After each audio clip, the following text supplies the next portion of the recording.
சாந்திங் brother. ஓம் சாந்தி sister. குஷியா இருக்கீங்களா? குஷியா இருக்கும் பிரதர். பாபா நீங்க எப்படி இருக்கீங்க? பாபா நினைவு எப்படி இருக்கு? சூப்பரா இருக்கு சிஸ்டர். இன்னைக்கு அப்பா சூப்பர் வரதானம் ஸ்லோகன் சொல்லியிருக்காரு.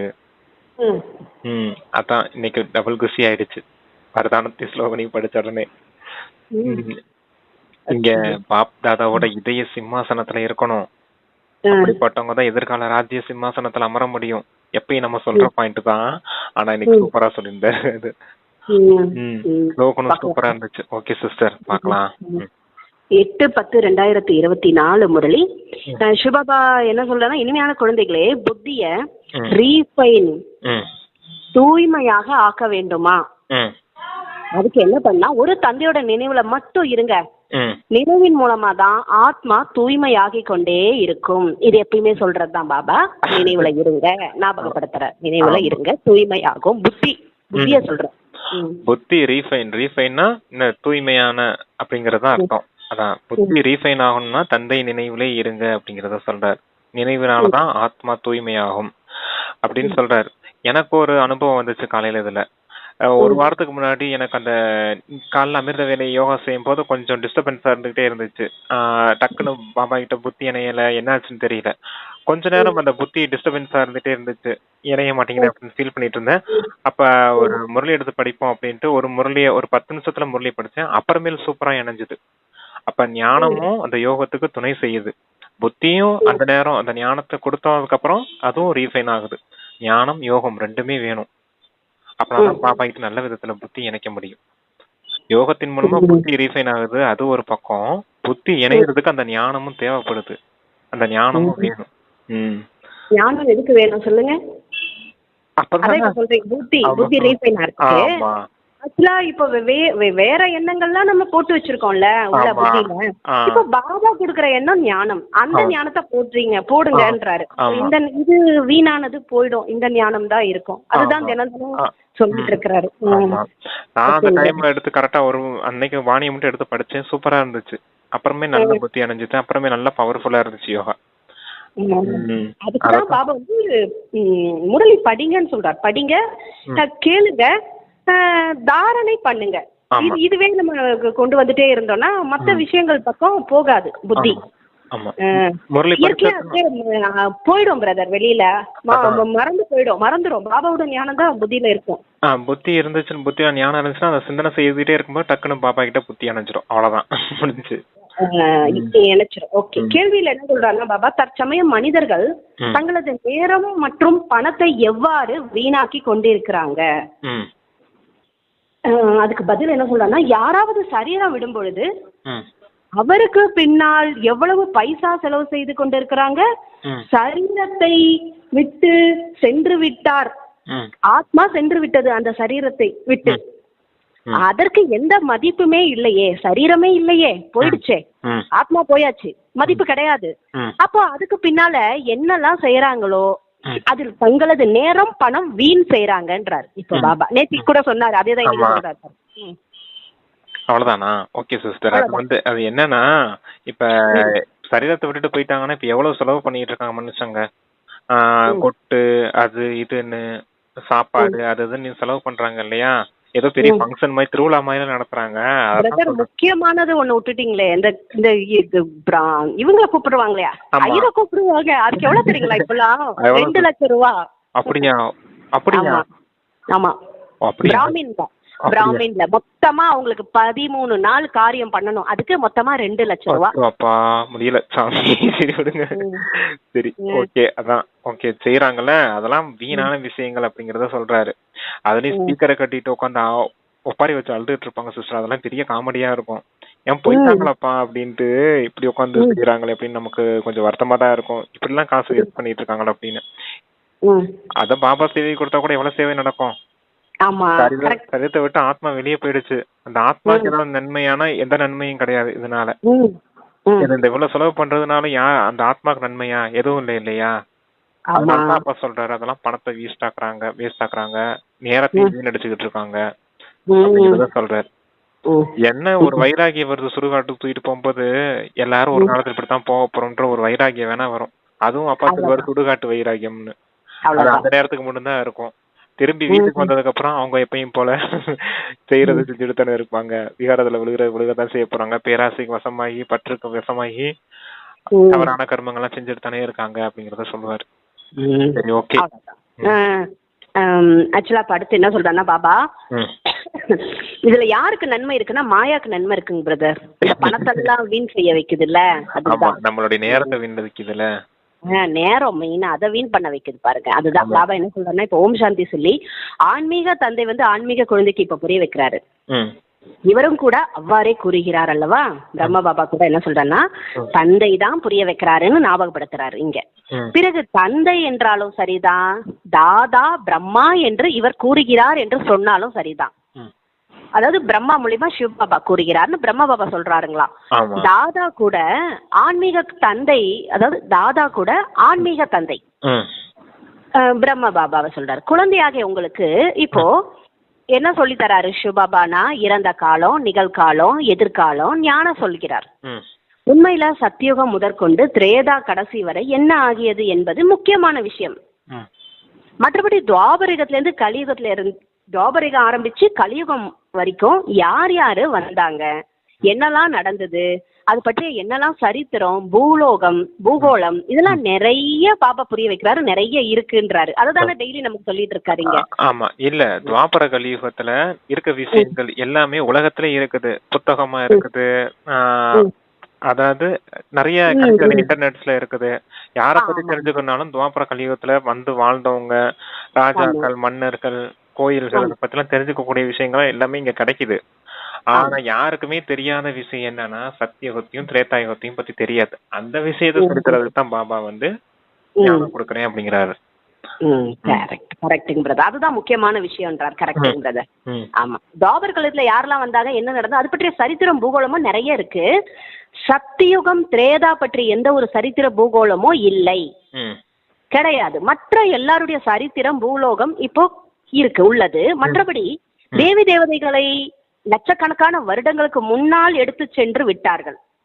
இது எல்லையில்லாத அறிவீனமாகும்.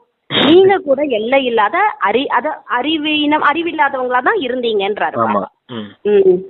இப்போ கொஞ்சம் கொஞ்சம் புரிந்து கொண்டிருக்கிறீங்க. ஒரு சிலர் வந்து இப்பொழுது கூட ஒன்றுமே புரியாம இருக்கிறார்கள். நிறைய புரிந்து கொள்ள வேண்டி இருக்கு.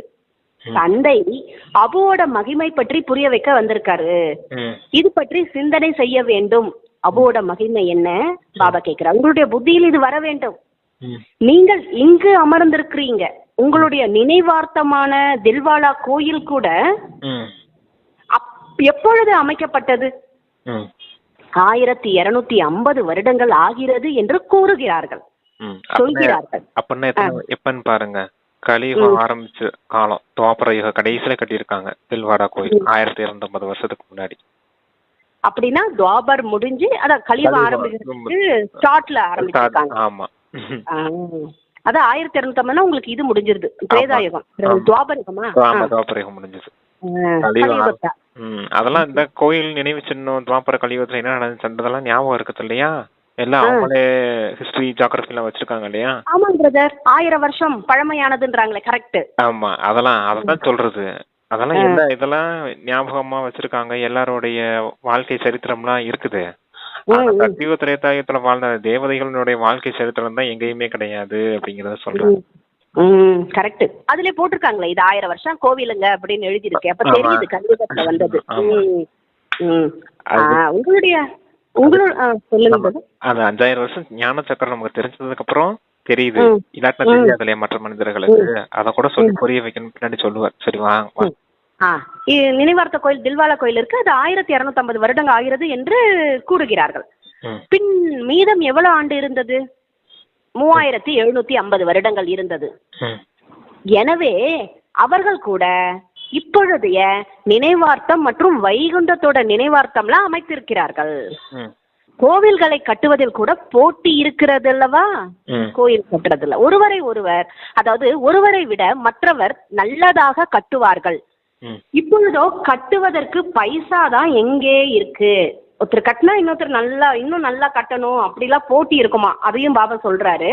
இப்போ கட்டுறதுக்கு பைசாவே இல்ல, எங்க இருக்கு பைசாவோ நிறைய அப்போ இருந்தது. அதனால சோமநாத்தோட கோயில் எவ்வளவு பெருசா கட்டுனாங்க. இப்பொழுது அந்த மாதிரி எல்லாம் அமைக்க முடியாது, பைசா கிடையாது. ஆக்ரா போன்ற இடங்களில் இப்போ அமைத்துக் கொண்டு இருக்கிறார்கள்ன்றார் பாபா கோவில்களை. என்றாலும் கூட அவை எல்லாமே வீண் அதாவது வீணானதுன்றாரு. ஏன்னா ஏன் அப்படி சொல்றாருன்னா, மனிதர்களோ இப்பொழுது இருளில் உள்ளார்கள். ஏன்னா இங்க கடவுளே இங்க வந்துட்டாரு, கோயில் கட்டிட்டு இருக்கிறாங்க. ஏன்னா அவங்க இருளில் இருக்கிறாங்க, இருளில் உள்ளார்கள் அல்லவா. அவர்கள் அமைத்து முடிப்பதற்குள் விநாசமும் வந்துவிடும். இந்த விஷயங்களை யாருமே அறியாம இருக்கிறாங்க. இடிக்கிறார்கள் மற்றும் கட்டிக்கொண்டே இருக்கிறாங்க. இடிக்கிறாங்க, கட்டுறாங்க. பைசா இலவசமா வேற வந்து கொண்டிருக்கு. இப்போ எல்லாமே வீணாகி கொண்டுதான் இருக்கு, எல்லாமே வீண் அப்படின்றாரு பாபா. யாராவது இறந்தால் கூட எவ்வளவு நேரத்தை வீணடிக்கிறார்கள், எவ்வளவு நேரம் வீணாகுது. நாம் எதுவுமே செய்வதில்லை. அது என்ன பிரதர் சொல்லுங்க? எதுவுமே வீணாகும், நேரத்தை வீணடிக்கிறாங்க. இறந்து போயிட்டா நாம் எதுவுமே செய்வதே இல்லை, ஆத்மா சென்று விட்டது. ஆமா. ஓகேங்க பிரதர். நீங்க இல்ல இது சொல்லுங்க பிரதர், நாம எதுவுமே செய்யல அப்படின்னா ஆத்மா சென்று விட்டது. ஆமா, ஆத்மா தானா? இல்ல, என்ன எதை சொல்றீங்கன்னே புரியல பிரதர். அடுத்து என்ன சொல்றாங்களா, மற்றபடி தோழினால் என்ன பையன், அத சொல்லுங்க. தோலை உரித்து விடுகிறது, அதற்கு ஏதாவது மதிப்பு உள்ளதா என்ன? எதுவுமே இல்லை. இப்ப பாம்ப தோலை உரிச்சிட்டு போயிருது இல்ல, தோலுக்கு என்ன மதிப்பு இருக்குது? ஒரு மதிப்பும் கிடையாது. பாம்ப தோலை உரிச்சு தனியா போயிடுச்சு. அது போல ஆத்மா சரீரத்தை விட்டு தனியா போயிடுச்சு, பாத்தீங்களா? அப்ப சரீரத்துக்கு என்ன மதிப்பு இருக்குது? ஆத்மாவுக்கு தான் மதிப்பு இருக்குது. பாம்பு சட்ட தோலை உரிச்சிட்டு போயிருச்சு, தோலுக்கு மதிப்பு கிடையாது இல்லையா? அது போல ஆத்மாவுடைய தோலான சரீரத்தை விட்டுட்டு போயிருச்சு. அப்ப இந்த தோலுக்கு மதிப்பு கிடையாதுங்கிறாரு, சரீரத்தை தான் தோலுங்கிறாரு. அதான் சொல்ற, அதற்கு ஏதாவது மதிப்பு உள்ளதா என்ன? எதுவுமே இல்லை. பக்தி மார்க்கத்தில் தோலுக்கு மதிப்பு உள்ளது. ஜட சித்திரங்களுக்கு எவ்வளவு பூஜை செய்கிறார்கள். ஆனா இவங்க எப்போ வந்தாங்க, எப்படி வந்தாங்க, எதுவுமே தெரியாது. இதற்கு தான் அந்த 5 தத்துவங்களான பூத பூஜை என்று கூறப்படுது. பஞ்ச தத்துவங்களுக்கு பூஜை செய்கிறார்கள். உதாரணமாக இந்த லக்ஷ்மி நாராயணன் சொர்க்கத்தில் ஆட்சி புரிந்து கொண்டிருந்தார்கள். நல்லது. 150 வருடங்களோட ஆயுள் முடிந்து விட்டது. சரீரத்தை விட்டு விட்டார்கள். அவ்வளவுதான். சரீரம் எதற்கும் பயனற்றதாக ஆகிவிட்டது. அதற்கு அங்கு என்ன மதிப்பு இருக்கு? ஆத்மா போய்விட்டது. சரீரத்தை சண்டாளன் கையில் கொடுத்து விடுகிறார்கள். அதை அங்கு இருக்கும் பழக்க வழக்கம்படி எரித்து விடுகிறார்கள். அப்படி இன்றி பெயர் புகழடைய செய்வதற்காக அதனுடைய மண்ணை எடுத்து தூவுவார்களா என்பதெல்லாம் கிடையாது. இங்கு எவ்வளவு செய்யறாங்க பாருங்க. பிராமணர்களுக்கு கூட உணவு அளிக்கிறாங்க, இது செய்யறாங்க. அங்கு இது போன்ற எதுவுமே இருக்காது. தோலோ எதற்கும் தோல் எதற்கும் உதவாது ஆகிவிடுது.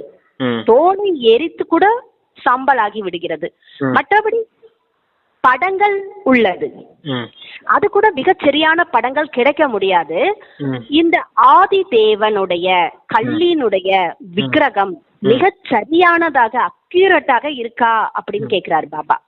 இந்த ஆதி தேவன்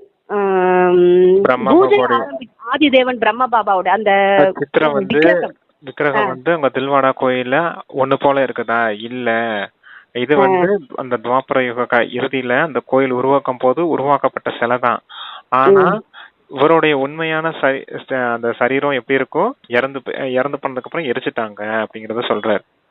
ஆனா ரெண்டும் ஒண்ணு போல இருக்காது இல்லையா அப்படிங்கறத சொல்ல வர்றாரு. இதுக்கு முன்னாடி என்ன சொன்னாரு? அந்த பூஜை பூத பூஜைன்னு சொல்றாரு. 5 தத்துவங்களான உடம்புக்கு பூஜை செய்யறது பூத பூஜைன்னு சொல்றாரு. அப்படிப்பட்ட பூஜையை தான் செஞ்சுட்டு இருந்திருக்காங்க மனிதர்கள் அப்படிங்கிறாரு. அதனாலயும் எந்த பிரயோஜனமும் இல்ல. உண்மையிலேயே சிவபாபாவுக்கு தான் பூஜை செய்யணும். ஏன்னா அந்த மாதிரி பூஜை செய்யும் போதுதான் இது ஒருத்தர் மட்டும் நினைவு செய்தான் சத்துவ பிரதான பக்தியா இருந்துச்சு. இப்ப பூத பூஜை செய்யக்கூடியவங்க, மற்றவங்க மனிதர்கள் எல்லாம் பூஜை செய்யக்கூடியதெல்லாம் பூத பூஜைங்கிறாரு. அப்பனா என்ன தமோ பிரதானமா ஆயிடுச்சு அப்படிங்கறத சொல்ல வர்றாரு அப்பா. ம் ம். தேவி தேவதைகளுக்கு பூஜை பண்ணும்போது கூட அவங்க தூய்மையா வாழ்ந்தாங்க, பூஜை செய்யலாம் அப்படிங்கறத சொல்லலாம். இப்ப சன்னியாசிகள் அவங்களுக்கெல்லாம் பூஜை நடக்குது இல்லையா, தர்மாத்மாக்கள் அவங்களுக்கெல்லாம் பூஜை நடக்குது இல்லையா, அவங்களாம் எப்படி ஜென்மம் எடுத்தாங்க? விகாரத்தின் மூலமா ஜென்மம் எடுத்தவங்க.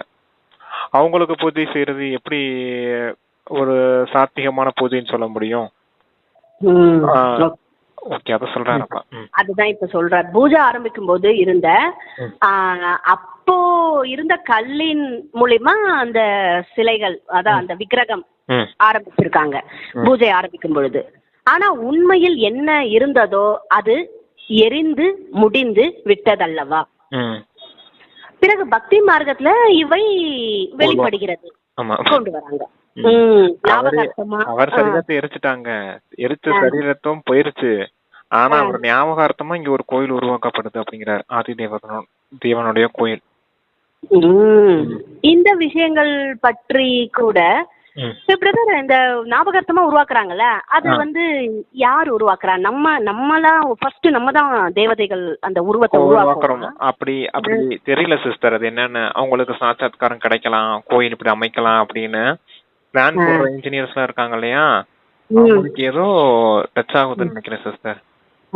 ஏன்னா ஃபர்ஸ்ட் வந்து சிவலிங்கம் வச்சு பூஜை பண்ணோம், போக போக தான் இப்படி இறங்குறோம். அதுதான் கலியுகத்துல தான் நடக்குது. திரேதாயுகம் ஃபுல்லாவே நம்ம வந்து கொஞ்சம் சிவபாபாவை தானே நினைவு செஞ்சுட்டு இருப்போம். ஆமா, திரேதாயுகம் துவாபரயுகம் ஃபுல்லா இந்த கலியுகத்துல தான். துவாபரயுகம் ஆரம்பத்துல தான் சிஸ்டர். அதுவும் கொஞ்சம் கொஞ்சமா கலைகள் அந்த பிறவி மாறி மாறி எடுக்கும் போது அப்படியே அங்க தேவதைகளினுடைய பூஜையும் ஆரம்பிச்சிட்டோம். தேவதைகளா வாழ்ந்த நம்ம அந்த சிவ பூஜையை ஆரம்பிக்கிறோம்.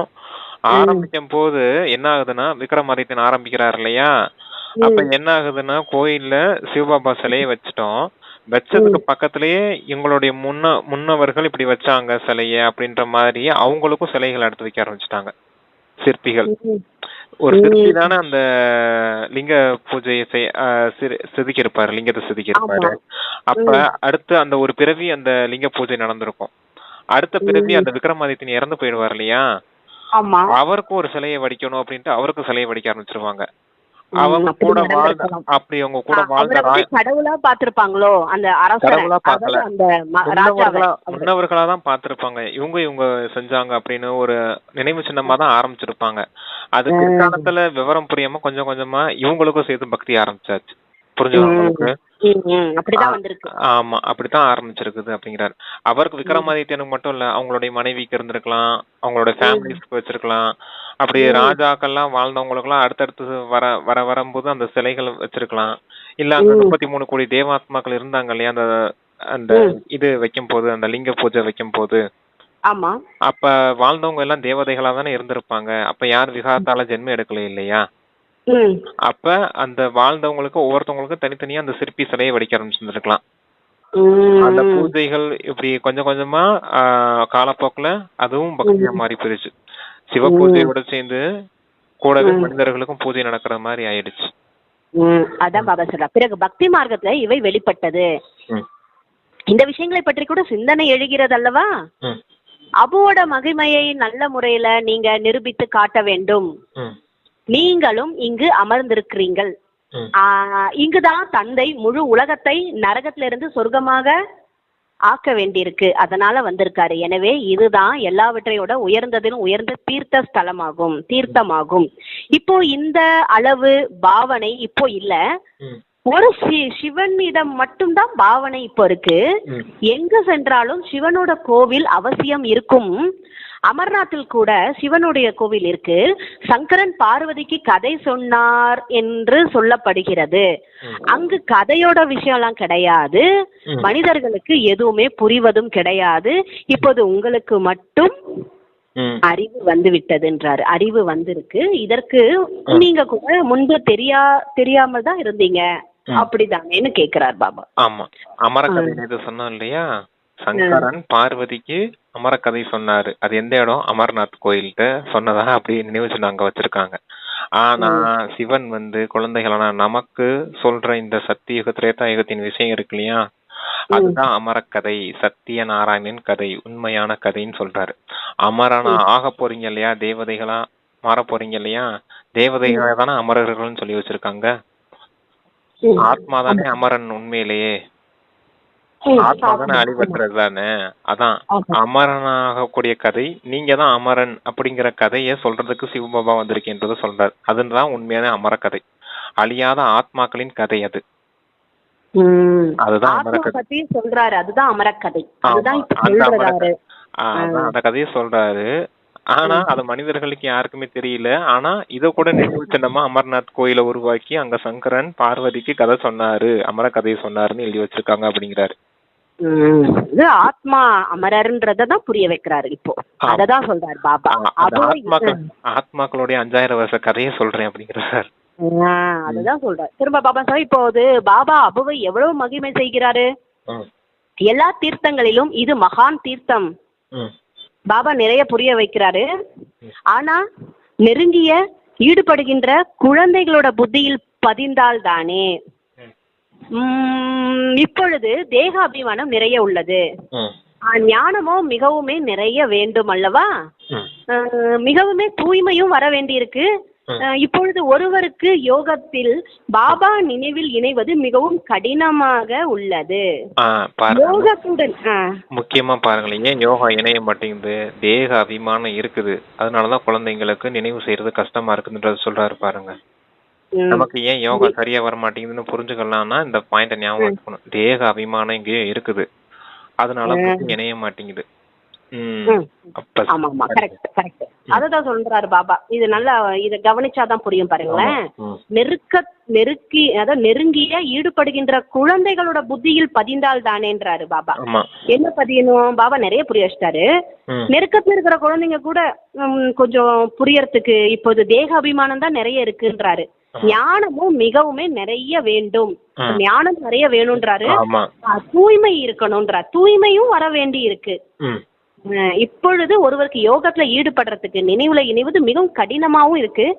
யோகத்துடன் கூடவே ஞானமும் வேண்டும். அப்படி இல்லாம அப்படி இன்றி யோகத்துல மட்டும் இருப்பது என்பது கிடையாது. இதுதான் பாருங்க, இப்ப பார்த்தாலும் ஒளிப்புள்ளியை நினைச்சுக்கிட்டே இருப்போம் அப்படின்னு சொல்லிட்டு இருக்காங்க. 24 மணி தந்தையை நினைச்சுக்கிட்டே இருக்கோம் அப்படிங்கிறது உண்மை கிடையாதுங்கிறத சொல்றாங்க. ஞானமும் இருக்கணும். தந்தையோட இருந்தாலும் ஞானமும் யோகமும் 2 இணைஞ்சே இருக்கணும். அப்பனா தான் விழிப்பு நிலையில இருக்க முடியும். புரியுது உங்களுக்கு? அதுதான். வெறும் பரதாமத்துல போய் அமைதியா சைலண்ட்ல போய் உட்காந்துக்கோங்க அப்படின்னு சொல்றாங்க பாத்தீங்க இல்லையா? சைலன்ஸ்ல போயிருங்க அப்படின்னு தானே சொல்றாங்க எல்லாரும். ஆனா சைலன்ஸ்ல போனாலும் கூடவே ஞானமும் வேணுங்கிறாரு பாருங்க. ஞான சிந்தனை இருக்கணும். உலகத்துல நம்ம வந்து பாபாவோட புள்ளியா இருக்கிறோம் அப்படின்னா ஞானமும் கூட இருக்கணும். ஆமா, ஞானத்தின் சிந்தனையும் இருக்கணும். பாபா எப்படி இருக்காரு, பாபா ஞானேஸ்வரரா வந்து எனக்கு சாக்கார உலகத்துல பாடம் சொல்லி கொடுத்துட்டு இருக்காரு. அந்த நினைவுனாலதான் நான் இங்க வந்து பரந்தாமத்துக்கு வந்திருக்கேன் அப்படிங்கறது அந்த நினைவுலாம் இருக்கணும் உங்களுக்கு. அப்படியே சைலண்டா போய் அந்த நிர்சங்கல்ப சமாதின்னு சன்னியாசிங்க சொல்லுவாங்க. எந்த ஒரு எண்ணமும் எழும்பாம மொத்தமா சைலண்ட்ல போய் உட்காந்துக்கிறேன்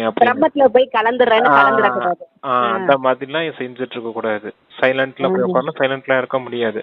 புத்தி உயிரோட்டமானது. ஆத்மா ஒரு சரீரத்துல இருந்தாலும் அது உயிரோட்டமா இருக்கக்கூடியது.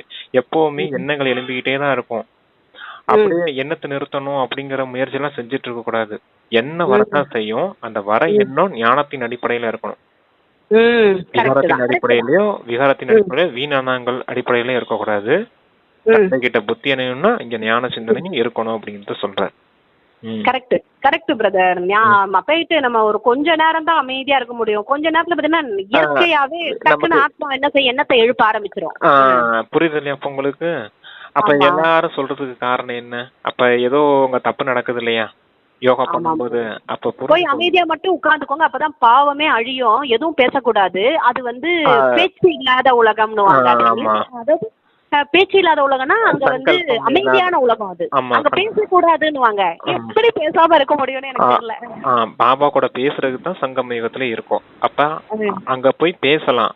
வாயை திறந்து பேசுறது கிடையாது. அங்க சங்கல்ப பாசை, சங்கல்பத்தால எண்ணங்களால பேசக்கூடிய விஷயம் பாபா கிட்ட. அந்த பாசை செய்யும் போது கண்டிப்பா விக்ரம விநாசமாகும். கரெக்ட்டுங்க பிரதர், கரெக்ட். அதுதான் சொல்றாரு பாபா. திரும்ப என்ன சொல்ற, யோகத்துல ஞானம் அவசியம் வேண்டும். டில்லியில் ஞான விஞ்ஞான பவன் என்று பெயர் கூட வைத்திருக்கிறார்கள் அல்லவா?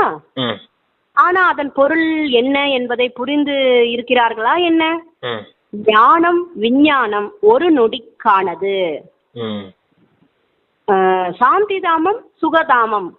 அதுதான் ஞான விஞ்ஞானம்னு அர்த்தம். ஞானம்னு என்னது? சுகதாமத்தை பத்தின சொல்ற விஷயங்கள் தான் ஞானம். விஞ்ஞானம்னா விண்ல இருக்கக்கூடிய விஷயம். விண்ல என்ன இருக்குது? வானத்துல வானத்தை மேல பாக்குறோம் இல்லையா, பறந்தாம இருக்குது இல்லையா, அதுதான் சாந்திதாமம் தான் விஞ்ஞானம்ன்றது. விண்ல இருக்கக்கூடிய ஞானம் அப்பா சொல்லி தராரு இல்லையா, சாந்திதாமம் அதுதான் விண்ல இருக்கக்கூடிய ஞானம். சுகதாமம்ன்றது இந்த பூமியில இருக்கக்கூடிய ஞானம். அதுதான் ஞானம் அப்படிங்கறத சொல்றாரு. விஞ்ஞானம் விஞ்ஞானம். அதான் பவனம் சொல்றாங்க இல்லையா, அது என்னது? வாசிங்க அந்த வார்த்தைய. ஞான விஞ்ஞான பவனம். அது டெல்லியில இருக்குது, ஞான விஞ்ஞான பவன். இதுதான் உண்மையான ஞான விஞ்ஞான பவன். அந்த சாந்திதாமம் சுகதாமத்தை பத்தி சொல்ற விஷயங்கள் தான். ஆனா மனிதர்களுக்கு அந்த பேரை வச்சிருக்காங்க, அந்த பேருக்கு ஒரு அர்த்தம் கூட தெரியாது அப்படிங்கிறாரு. ஓ, பேரை மட்டும் அவங்க வச்சிருக்காங்க. ஆமா. அப்ப அது உள்ள என்ன இருக்குன்னு பாக்க தெரியல. விஞ்ஞான பவன்னா இதுதான் இருக்கும், ஞானம் சொல்லித்தர பவன். ஆனா என்ன சொல்லி தராங்கன்னு தெரியலன்றாரு. சரிங்க பிரதர். அப்புறம் ஞானம் ஒரு நான் விஞ்ஞானம் சொன்னேன். சயின்ஸ்ல எப்படி ஃபாஸ்டா ராக்கெட் எல்லாம் விடுறாங்க, ஏக்குறாங்க, அந்த மாதிரி நம்ம புத்தி இங்க இருந்து நம்ம ஏக்குறோம்ல பாபா கிட்ட. ஓகேங்க பிரதர். உடம்புல இருந்துக்கிறோம், ஆனா புத்தி ஆத்மா மேல போயிட்டு திரும்ப கீழே வருது. இங்க ராக்கெட்டை விட ஸ்பீடு, விஞ்ஞானத்தை விட நம்ம ஸ்பீடா போயிட்டு வரோம், சக்தி வாங்கிட்டு இருக்கோம். அவங்க பெட்ரோல் நிரப்பணும், பில்ட் போடணும், சர்க்கியூட் போடணும், எவ்வளவு வேலை இருக்குது, எத்தனை கோடி செலவு பண்ணிட்டு இருக்காங்க. கரெக்ட். அப்படியே போய் சேர முடியுது அவங்களால? போய் லேண்ட் ஆகிறதுக்கு முன்னாடி ராக்கெட் வெடிச்சிருது. இப்ப கூட மேல ஒரு அக்கா சுத்திக்கிட்டு இருக்காங்களே, அவங்க பேர் என்னது? என்னமோ ஒரு வில்லியம்ஸ். அவங்க கூட இருக்காங்க பாருங்க. அப்ப எவ்வளவு மிஸ்டேக்ஸ் எல்லாம் ஆகுது. ஆனா உண்மையாலே விஞ்ஞானம்ன்றத யார் சொல்லித்தாரா? அப்பா சொல்லிட்டு. ஆமா கரெக்ட். எல்லாமே நம்ம போய் பாத்துட்டு வந்துட்டோம் பிரதர். என்ன பாக்கல? பார்த்தாச்சு. சூட்சும உலகம் பார்த்தாச்சு, பரந்தாம பார்த்தாச்சு, வேற என்ன சத்தியோகமும் பாபா பாக்க வச்சுட்டாரு புத்தியால. அதுதான் சொல்லி தராரு இங்க. நாளைக்கு உண்மையிலே போய் வாழதானே போறோம். நாளைக்கு உண்மையிலே போய் வாழதானே போறோம். ஆமாங்க பிரதர். இப்போ ஜஸ்ட் நம்ம என்ன பாபா சொல்லுவாரு, அது வந்து பாருங்க அப்படின்றாரு. எதுக்கு இத்தனை விஷயம் சொல்லிட்டு இருக்காரப்பா? எதுக்கு சொல்றாருன்றீங்களா? எல்லாமே ஆத்மா நடிச்சிட்டு வந்தது, இவ்வளவுதான் இந்த சக்கரத்தை சுத்திட்டு வந்திருக்கீங்கன்றத திரும்ப சொல்றாரு. நமக்கு தெரியல அவர் சொல்றாரு. அது ஏன் சொல்றாரு அப்படின்னா, இந்த துக்கதாமத்துல இருந்து மொத்தமா புத்தியை விலகி இந்த பக்கம் திருப்புங்க அப்படிங்கறத சொல்றாரு. தேகம் தேக உறவுகள் அந்த பக்கம் போனீங்கன்னா என்ன ஆகும்? துக்கத்தின் ஃபீலிங் வரும் இல்லையா? எப்பவுமே அமைதியாவும் சுகமாவும் இருக்கணும். அதுக்கு தான் அப்ப இவ்வளவு ஞானம் சொல்லிட்டு இருக்காரு. இது முடிய போகுது, அதனால இத பாக்காதீங்க, அத பாருங்க அந்த உலகத்தைன்றாரு. ஓகேங்க பிரதர். சொல்லிடலாம் பிரதர், ஈஸியா சொல்லிடுறோம், பாக்குறங்க பாருங்கன்றாரு. ஆனா புத்தி இங்க பாரு இங்க பாருன்னு இருக்கும். பாபா அங்க பாரு அங்க பாரு இருக்கிறாரு. இதுதான் மாட்டிக்கிட்டு நம்ம தான் முழிச்சிட்டு நிக்கிறோம்ன்றீங்களா? என்னங்க பிரதர்? அங்கிட்ட இங்கிட்ட மாட்டிக்கிட்டு நம்ம தான் முழிச்சிட்டு நிக்கிறோம்ன்றீங்களாமே? ஆத்மாதான் பிரதர் பாவமா இருக்குது. பாவம்லாம் கிடையாது. அப்பா கைய பிடிச்சு கூப்பிடுறாரு, ஆனா மாயா காலை பிடிச்சு இழுக்குது. புரியுதா? இல்ல அதான் நேத்தான் பார்த்தோம் இல்லையா புதக்குழியில. ஆமா, புதக்குழியில இருந்து தூக்குறதுக்கு அப்பா கைய பிடிச்சிட்டாருன்னா மாயா கீழே பிடிச்சு அதான் இந்த விஷயத்த புரிஞ்சுக்கிட்டா போதும். பாருங்களேன் பாக்கலாம் என்னதான் நடக்குதுன்றது. இந்த விஷயத்த ஞாபகம் வச்சுட்டா கூட மகிழ்ச்சி தான் ஏற்படும். பாபா எங்க கைய பிடிச்சு தூக்குறாரு, தலையை பிடிச்சு தூக்குறாரு, மாயா காலை பிடிச்சிட்டு இருக்குது, இழுக்குதுங்க பிரதர் கீழே. புதக்குழியில இன்னும் இழுத்துட்டு இருக்கு நம்மள. மாட்டிக்கிட்டோம்ட்டாரே, மாட்டிக்கிட்டோம் தான், அப்படித்தானே போகணும் நம்ம. அதை திரும்ப பாபா சொல்லி ஞாபகப்படுத்துறாரு. சாந்திதாமோ சுகதாமோ அது உலகத்துக்கு பெரிய சர்வ சக்திவான் இல்லையாப்பா, சுப்ரீம் சோல் இல்லையா, supreme power authority, almighty authority அவர் தானே. ஆமா, அவர் கையில நான் கைய கொடுத்திருக்கும் போது கண்டிப்பா நீ தூக்கி வெளியே எடுத்தே இருப்பார் இல்லையா. மாயா காலை பிடிச்சு இழுத்தாலும் மாயாவையும் சேர்த்து வெளியே எடுத்து போட்டுருவாரு இல்லையா. ஆமாங்க பிரதர். சரி ஓகே, சரி நீங்க ஞானம் விஞ்ஞானம் இல்லங்க பிரதர், ஞானம் விஞ்ஞானம் ஒரு நொடிக்கானதுதான்றாரு பாபா. சாந்திதாமம் சுகதாமம் ம். இதுல தானே பிரதர் விட்டேன். ஆமா, ஆமா. ஞானம் விஞ்ஞானம் ஒரு நொடியானது, சாந்தி தாமமும் சுகதாமமும் தான். ஆனா மனிதர்களிடம் சிறிதளவு கூட புத்தியே இல்லை. ம். பொருளை புரிந்திருக்கிறார்களா என்ன? ம். சின்மயானந்தா ஆகிய எவ்வளவு பெரிய பெரிய சந்நியாசிகள் இருக்கிறார்கள். இப்போது ம். கதை நன்றாக கூறுகிறார்கள். அவர்களுக்கு எவ்வளவு ஏராளமான சீடர்களும் இருக்கிறார்கள். எல்லோரையும் விட ஜகத்தின், அதாவது முழு உலகத்தின் குருவோ ஒரே ஒருவர் தந்தை ஆவார். ம். தந்தை மற்றும் ஆசிரியரை விட குரு பெரியவராக இருப்பார். ம். ஒரு பெண் ம். ஒரு பொழுதும் இரண்டாவது கணவனை ஏற்க மாட்டாள். ம். அதே போல குருவும் இன்னொருவரை ஏற்க கூடாது. ம். குரு அதாவது ஒரு குருவை ஏற்றுக்கொண்டீர்கள், ம். அவர்தான் சத்கதி அளிக்க வேண்டும் என்றால் பிறகு மற்ற குருக்கள் எதற்காக? ம். சத்குருவோ ஒரே ஒரு எல்லையில்லாத தந்தை ஆவார். ம். அனைவருக்கும் சத்கதி அளிப்பவர் ஆவார். ம். ஆனா இந்த விஷயங்களை நிறைய பேர் முற்றிலும் புரிந்து கொள்வதே இல்லை. ம். இது ராஜதானி ஸ்தாபனை ஆகி கொண்டிருக்கிறது. எனவே வரிசை கிரமம் இருப்பார்கள் அல்லவா என தந்தை இப்போ புரிய வைக்கிறார். ஒரு சிலரும் சிறிதளவு கூட புரிந்து கொள்ள முடியாமல் இருக்கிறார்கள். நாடகத்தில் அவர்களது பாகம் அவ்வாறு இருக்கு. ஆசிரியராலோ புரிந்து கொள்ள முடியும். எந்த சரீரத்தின் மூலம் புரிய வைக்கிறாரோ அவரும் கூட புரிந்து கொள்கிறார். அவர் கூட தெரிந்திருப்பார் அல்லவா. இதுவோ வெள்ளத்திற்கு தெரியும், அந்த வெள்ளம் இருக்கும் கோணிப்பைக்கு தெரியும். வெள்ளம் என்று சிவபாபா கூறப்படுகிறார். அந்த கோணிப்பைங்கிறது யாரு? கோணிப்பை வந்து பிரம்மா பாபாவோட உடம்பா பிரதர்? ஆமா, வெள்ளம்ன்றது சிவபாபா.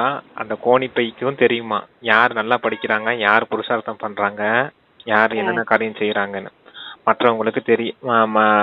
அந்த குழந்தைங்களை பத்தின எல்லா ரகசியமும் 2 பேத்துக்கும் தெரியுங்கிறத சொல்றாரு. அதான் வெள்ளத்துக்கும் தெரியும், வெள்ளம் இருக்க அந்த கோணிப்பைக்கும் தெரியுங்கிறாரு. அதுக்கு முன்னாடி சொன்னது புரிஞ்சுது உங்களுக்கு? எப்படி ஒரு பொண்ணு இன்னொரு கணவனை ஏத்துக்க மாட்டா, கணவன் இறந்துட்டாலும் அப்படி ஏத்துக்க மாட்டாலையா, அது போல நீங்க கூட சத்தியமான குரு சிவபாபா ஏத்துக்கிட்டீங்க இல்லையா, அப்புறம் மற்ற குருமார்கள் பின்னாடி போக கூடாது, உங்களுக்கு சத்கதி கொடுக்கக்கூடிய இந்த குரு மட்டும்தான் அப்படிங்கறத சொல்றாரு. இப்ப கல்யாணம் பண்ணிக்காம இருக்காங்க. இது தமோ பிரதான மூலங்களா சிஸ்டர்? இந்த பக்கம் பாக்காதீங்க. உள்ளவங்க இருந்தாங்க பிரதர். அப்ப நம்மளே பாத்துருக்கோம். பாட்டிங்க எல்லாம் மொட்டெல்லாம் அடிச்சுட்டு துணி எல்லாம் போட்டுப்பாங்க அப்படியே சின்ன வயசுல. பாட்டி இல்ல, சின்ன வயசுலயே 10-15 வயசுல அவர் சொல்றாரு பாபா. ஓகே, வெள்ளம் என்று சிவபாபா கூறப்படுது. அவர் அனைவருடைய நிலைகள் பற்றி அறிந்திருக்கிறார். யார் எவ்வாறு படிக்கிறார்கள், எவ்வளவு சேவை செய்கிறார்கள் என்பதை ஒவ்வொருவருடைய படிப்பின் மூலமா புரிந்து கொள்ள முடியும். எந்த அளவு பாபாவோட சேவையில் வாழ்க்கையை பயனுள்ளதா ஆக்குறீங்களோ ஆக்குகிறார்கள் அவர்கள்தான். பாபா என்ன சொல்றாங்க, எந்த அளவு பாபாவோட சேவையில் வாழ்க்கையை பயனுள்ளதாக ஆக்குகிறார்கள் பாபா பாக்குறார். தெரியுமா பாபாவுக்கு படிப்பின் மூலமா? அப்படி இன்று இந்த பிரம்மா வீடு வாசலை விட்டு விட்டார். எனவே லட்சுமி நாராயணன் ஆகிவிட்டார் என்பதெல்லாம் கிடையாது. இவர் எவ்வளவு உழைப்பு செய்கிறார். இந்த ஞானம் மிகவும் உயர்ந்தது. யாராவது தந்தையோட கட்டளையை மீறுபவராக ஆகிறார்கள் என்றால் ஒரேடியாக கல்லாகி விடுவார்கள். இது இந்திர சபை. பாபா புரிய வச்சுட்டே இருக்கிறாரு. இது இந்திர சபை ஆகும். சிவபாபா ஞான மழையை இந்த இந்திர சபையில் பொழிந்து கொண்டு இருக்கிறார். அவருடைய கட்டளை மீறினால் என்றால் கல்புத்தி ஆகிவிடுவார்கள். கல்புத்தியாவே ஆகிவிட்டார்கள் இப்பொழுதுன்றாரு. சாஸ்திரங்கள் எழுதப்பட்டிருக்கு. எனவே பாபா எல்லோருக்கும் இப்பொழுது எழுதி கொண்டே இருக்கிறார். எனவே பாபா எல்லோருக்கும் எழுதி கொண்டே இருக்கிறார். யாரையுமே மிகவும் கவனத்துடன் கூட அழைத்து வாருங்கள். அப்படி இல்லாம விகாரி தூய்மையற்றவர் இங்கு வந்து அமர்வது கூடாது. இல்லை என்றால் அழைத்து வரும் பிராமணி மீது கூட தோஷம் ஏற்பட்டுவிடும். இது போன்று யாரையும் அழைத்து வரக்கூடாது. மிகப்பெரிய பொறுப்பு இருக்கு. மிகவும் உயர்ந்ததிலும் உயர்ந்த பகவான் தந்தை இங்கு அமர்ந்திருக்கிறார். அதனால பாபா சொல்றாரு, உங்களுக்கு உலக ராஜ்யத்தையே கொடுக்க வந்திருக்காரு. எனவே அவர் மீது எவ்வளவு மதிப்பு வைக்க வேண்டும். அதனால ஒரு சொல்ற பேச்ச கேட்கணும். நிறைய பேருக்கு நண்பர், உறவினர் ஆகியோர் நினைவுக்கு வருகிறார்கள். தந்தையோட நினைவு கூட இருப்பதே இல்லை. உள்ளுக்குள்ளே தேகதாரிகளே சிந்தனை செஞ்சுட்டே இருக்காங்க அப்படிங்கறத சொல்றாரு. சரண்டர் பிரதர்ஸ் அண்ட் சிஸ்டர்ஸ் சொல்றாங்க.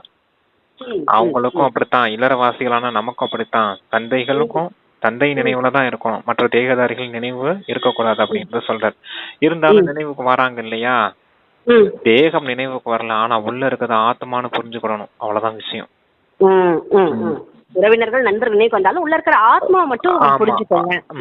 நம்மளுடைய கணக்கு பாபாவோட இணைஞ்சாச்சு, அவங்களுடைய கணக்கு இன்னும் அந்த உலகியல் மனிதர்களோட இருக்குது, அவ்வளவுதான். அந்த விஷயத்த புரிஞ்சுக்கணும். தேகமே மனசுல ஞாபகம் வரக்கூடாதுன்ட்டு கஷ்டப்பட்டு இருக்கக்கூடாது, அதையும் புரிஞ்சுக்கணும் இல்லையா.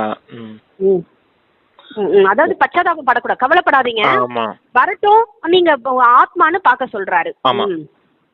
ஓகேங்க பிரதர். ஆக்சுவலா இது நண்பர்கள் உறவினர்கள் ஏதோ சொல்ல வந்த. சரிங்க பிரதர், இது நம்ம ஏற்கனவே சொல்லியாச்சு, அந்த பாபா வந்து அந்த கல்வி நிறைய சொல்லிட்டாரு. இந்திர சபைனா மதுபனுக்கு அங்க அழைச்சிட்டு போறவங்க தூய்மையா இருந்து தான் அழைச்சிட்டு போகணும். பிராமணிகளுக்கு தான் அந்த பொறுப்பு இருக்குது, அழைச்சிட்டு போறாங்க. அப்படி யாராவது தூய்மையற்ற விகாரம் நிறந்தவங்க யாராவது வந்துட்டாங்கன்னா கூட்டிட்டு போறாங்க இல்லையா பிராமணிகள், அவங்களுக்கு தோஷம் பிடிக்கும், அவங்களுக்கும் பாவம் ஏற்படும். பாவம்ன்றத விட கல்புத்தி ஆயிடுவாங்களாம் சிஸ்டர். புருஷார்த்தத்தின் அந்த வேகம் குறைஞ்சு போயிடும், தோசை ஏற்படும். அதான் அத சொல்றாங்க அப்பா. அதே சாஸ்திரத்துல கூட எழுதி வச்சிருக்காங்களாம், இந்திர சபைக்குள்ள தூய்மையற்றவங்க ஒரு தடவை நுழையும் போது அவங்க கல்லா மாறிட்டாங்கன்னு எழுதி வச்சிருக்காங்களாம்.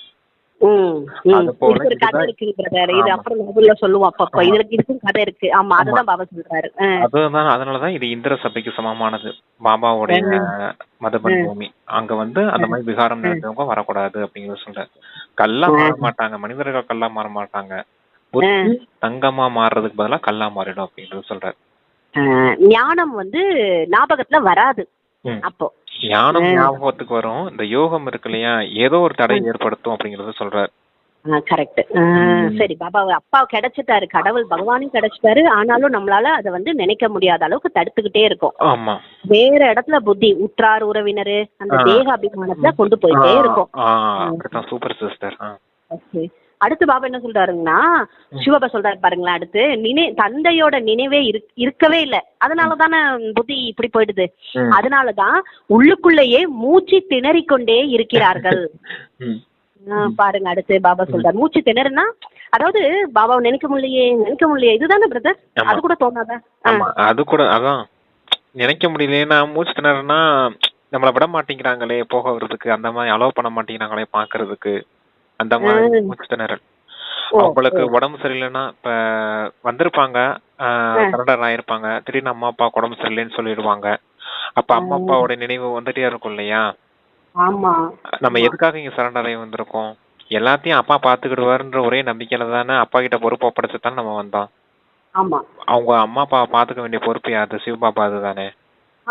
அந்த நினைவு அந்த புத்தியில அந்த சரண்டர் பிரதர்ஸ் சிஸ்டருக்கு எல்லாம் இல்ல அப்படிங்கறத சொல்றாரு.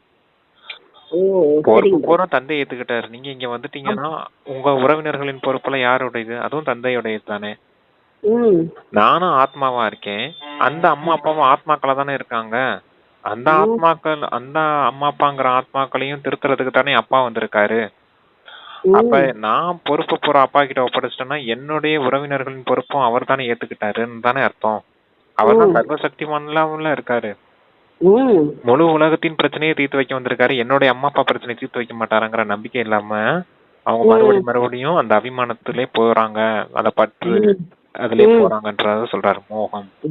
அப்ப பாபா நினைவு வராது அந்த இடத்துல. ஆமா, தந்தையோட நினைவே இருப்பதே இல்லை, உள்ளுக்குள்ளே மூச்சு திணறி கொண்டு இருக்கிறாங்க. புரியுதுங்க பிரதர். இது அசுர உலகம் அப்படின்னு தந்தை புரிய வைக்கிறாரு. இப்போ தெய்வீக உலகம் உருவாகிட்டு இருக்கு, நமது லட்சியம் தான் இது மட்டும் தானே, இதுதானே அப்படின்னு கேக்குறாரு. நம்ம லட்சியம் என்ன? இந்த லட்சுமி நாராயணனாக வேண்டும். என்னவெல்லாம் படங்கள் உள்ள இருக்கிறதோ அவர்கள் அனைவரும் அனைவரோட பற்றிய வாழ்க்கை சரித்திரத்தை நீங்க அறிந்திருக்கிறீர்கள். மனிதர்களுக்கு புரிய வைப்பதற்காக எவ்வளவு உழைப்பு கூட செய்ய வேண்டியிருக்கு. இவர் கொஞ்சம் நல்ல புத்திசாலி ஆவார், இவரை ஒன்றும் புரிந்து கொள்வதே இல்லை என்று நீங்களும் புரிந்து கொள்ள கூடும். ஆமா, சொல்லிட்டாரு. இவங்கெல்லாம் புத்திசாலிங்க, கொஞ்சமாவது புரிஞ்சுக்கிறாங்க, இவங்க ஒண்ணுமே புரிஞ்சுக்கிறது இல்ல, அதனாலதான் தேக அபிமானத்துல போயிட்டே இருக்காங்க அப்படிங்கறது சொல்றாரு. குழந்தைகளாகிய உங்களிலும் யார் எந்த அளவு ஞானம் எடுத்துள்ளீர்களோ அதற்கேற்பதான் சேவை செய்து கொண்டிருக்கிறீர்கள்.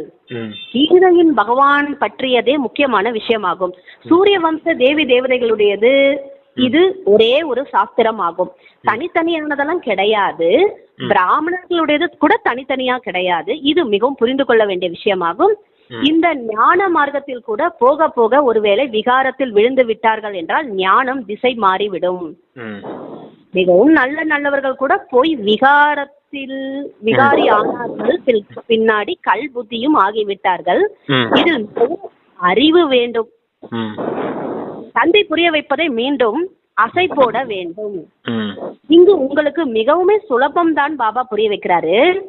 எந்த ஒரு சிக்கலான வேலையும் குழப்பமும் கிடையாது. தனிமையின் நிலைமை அமைந்துள்ளது.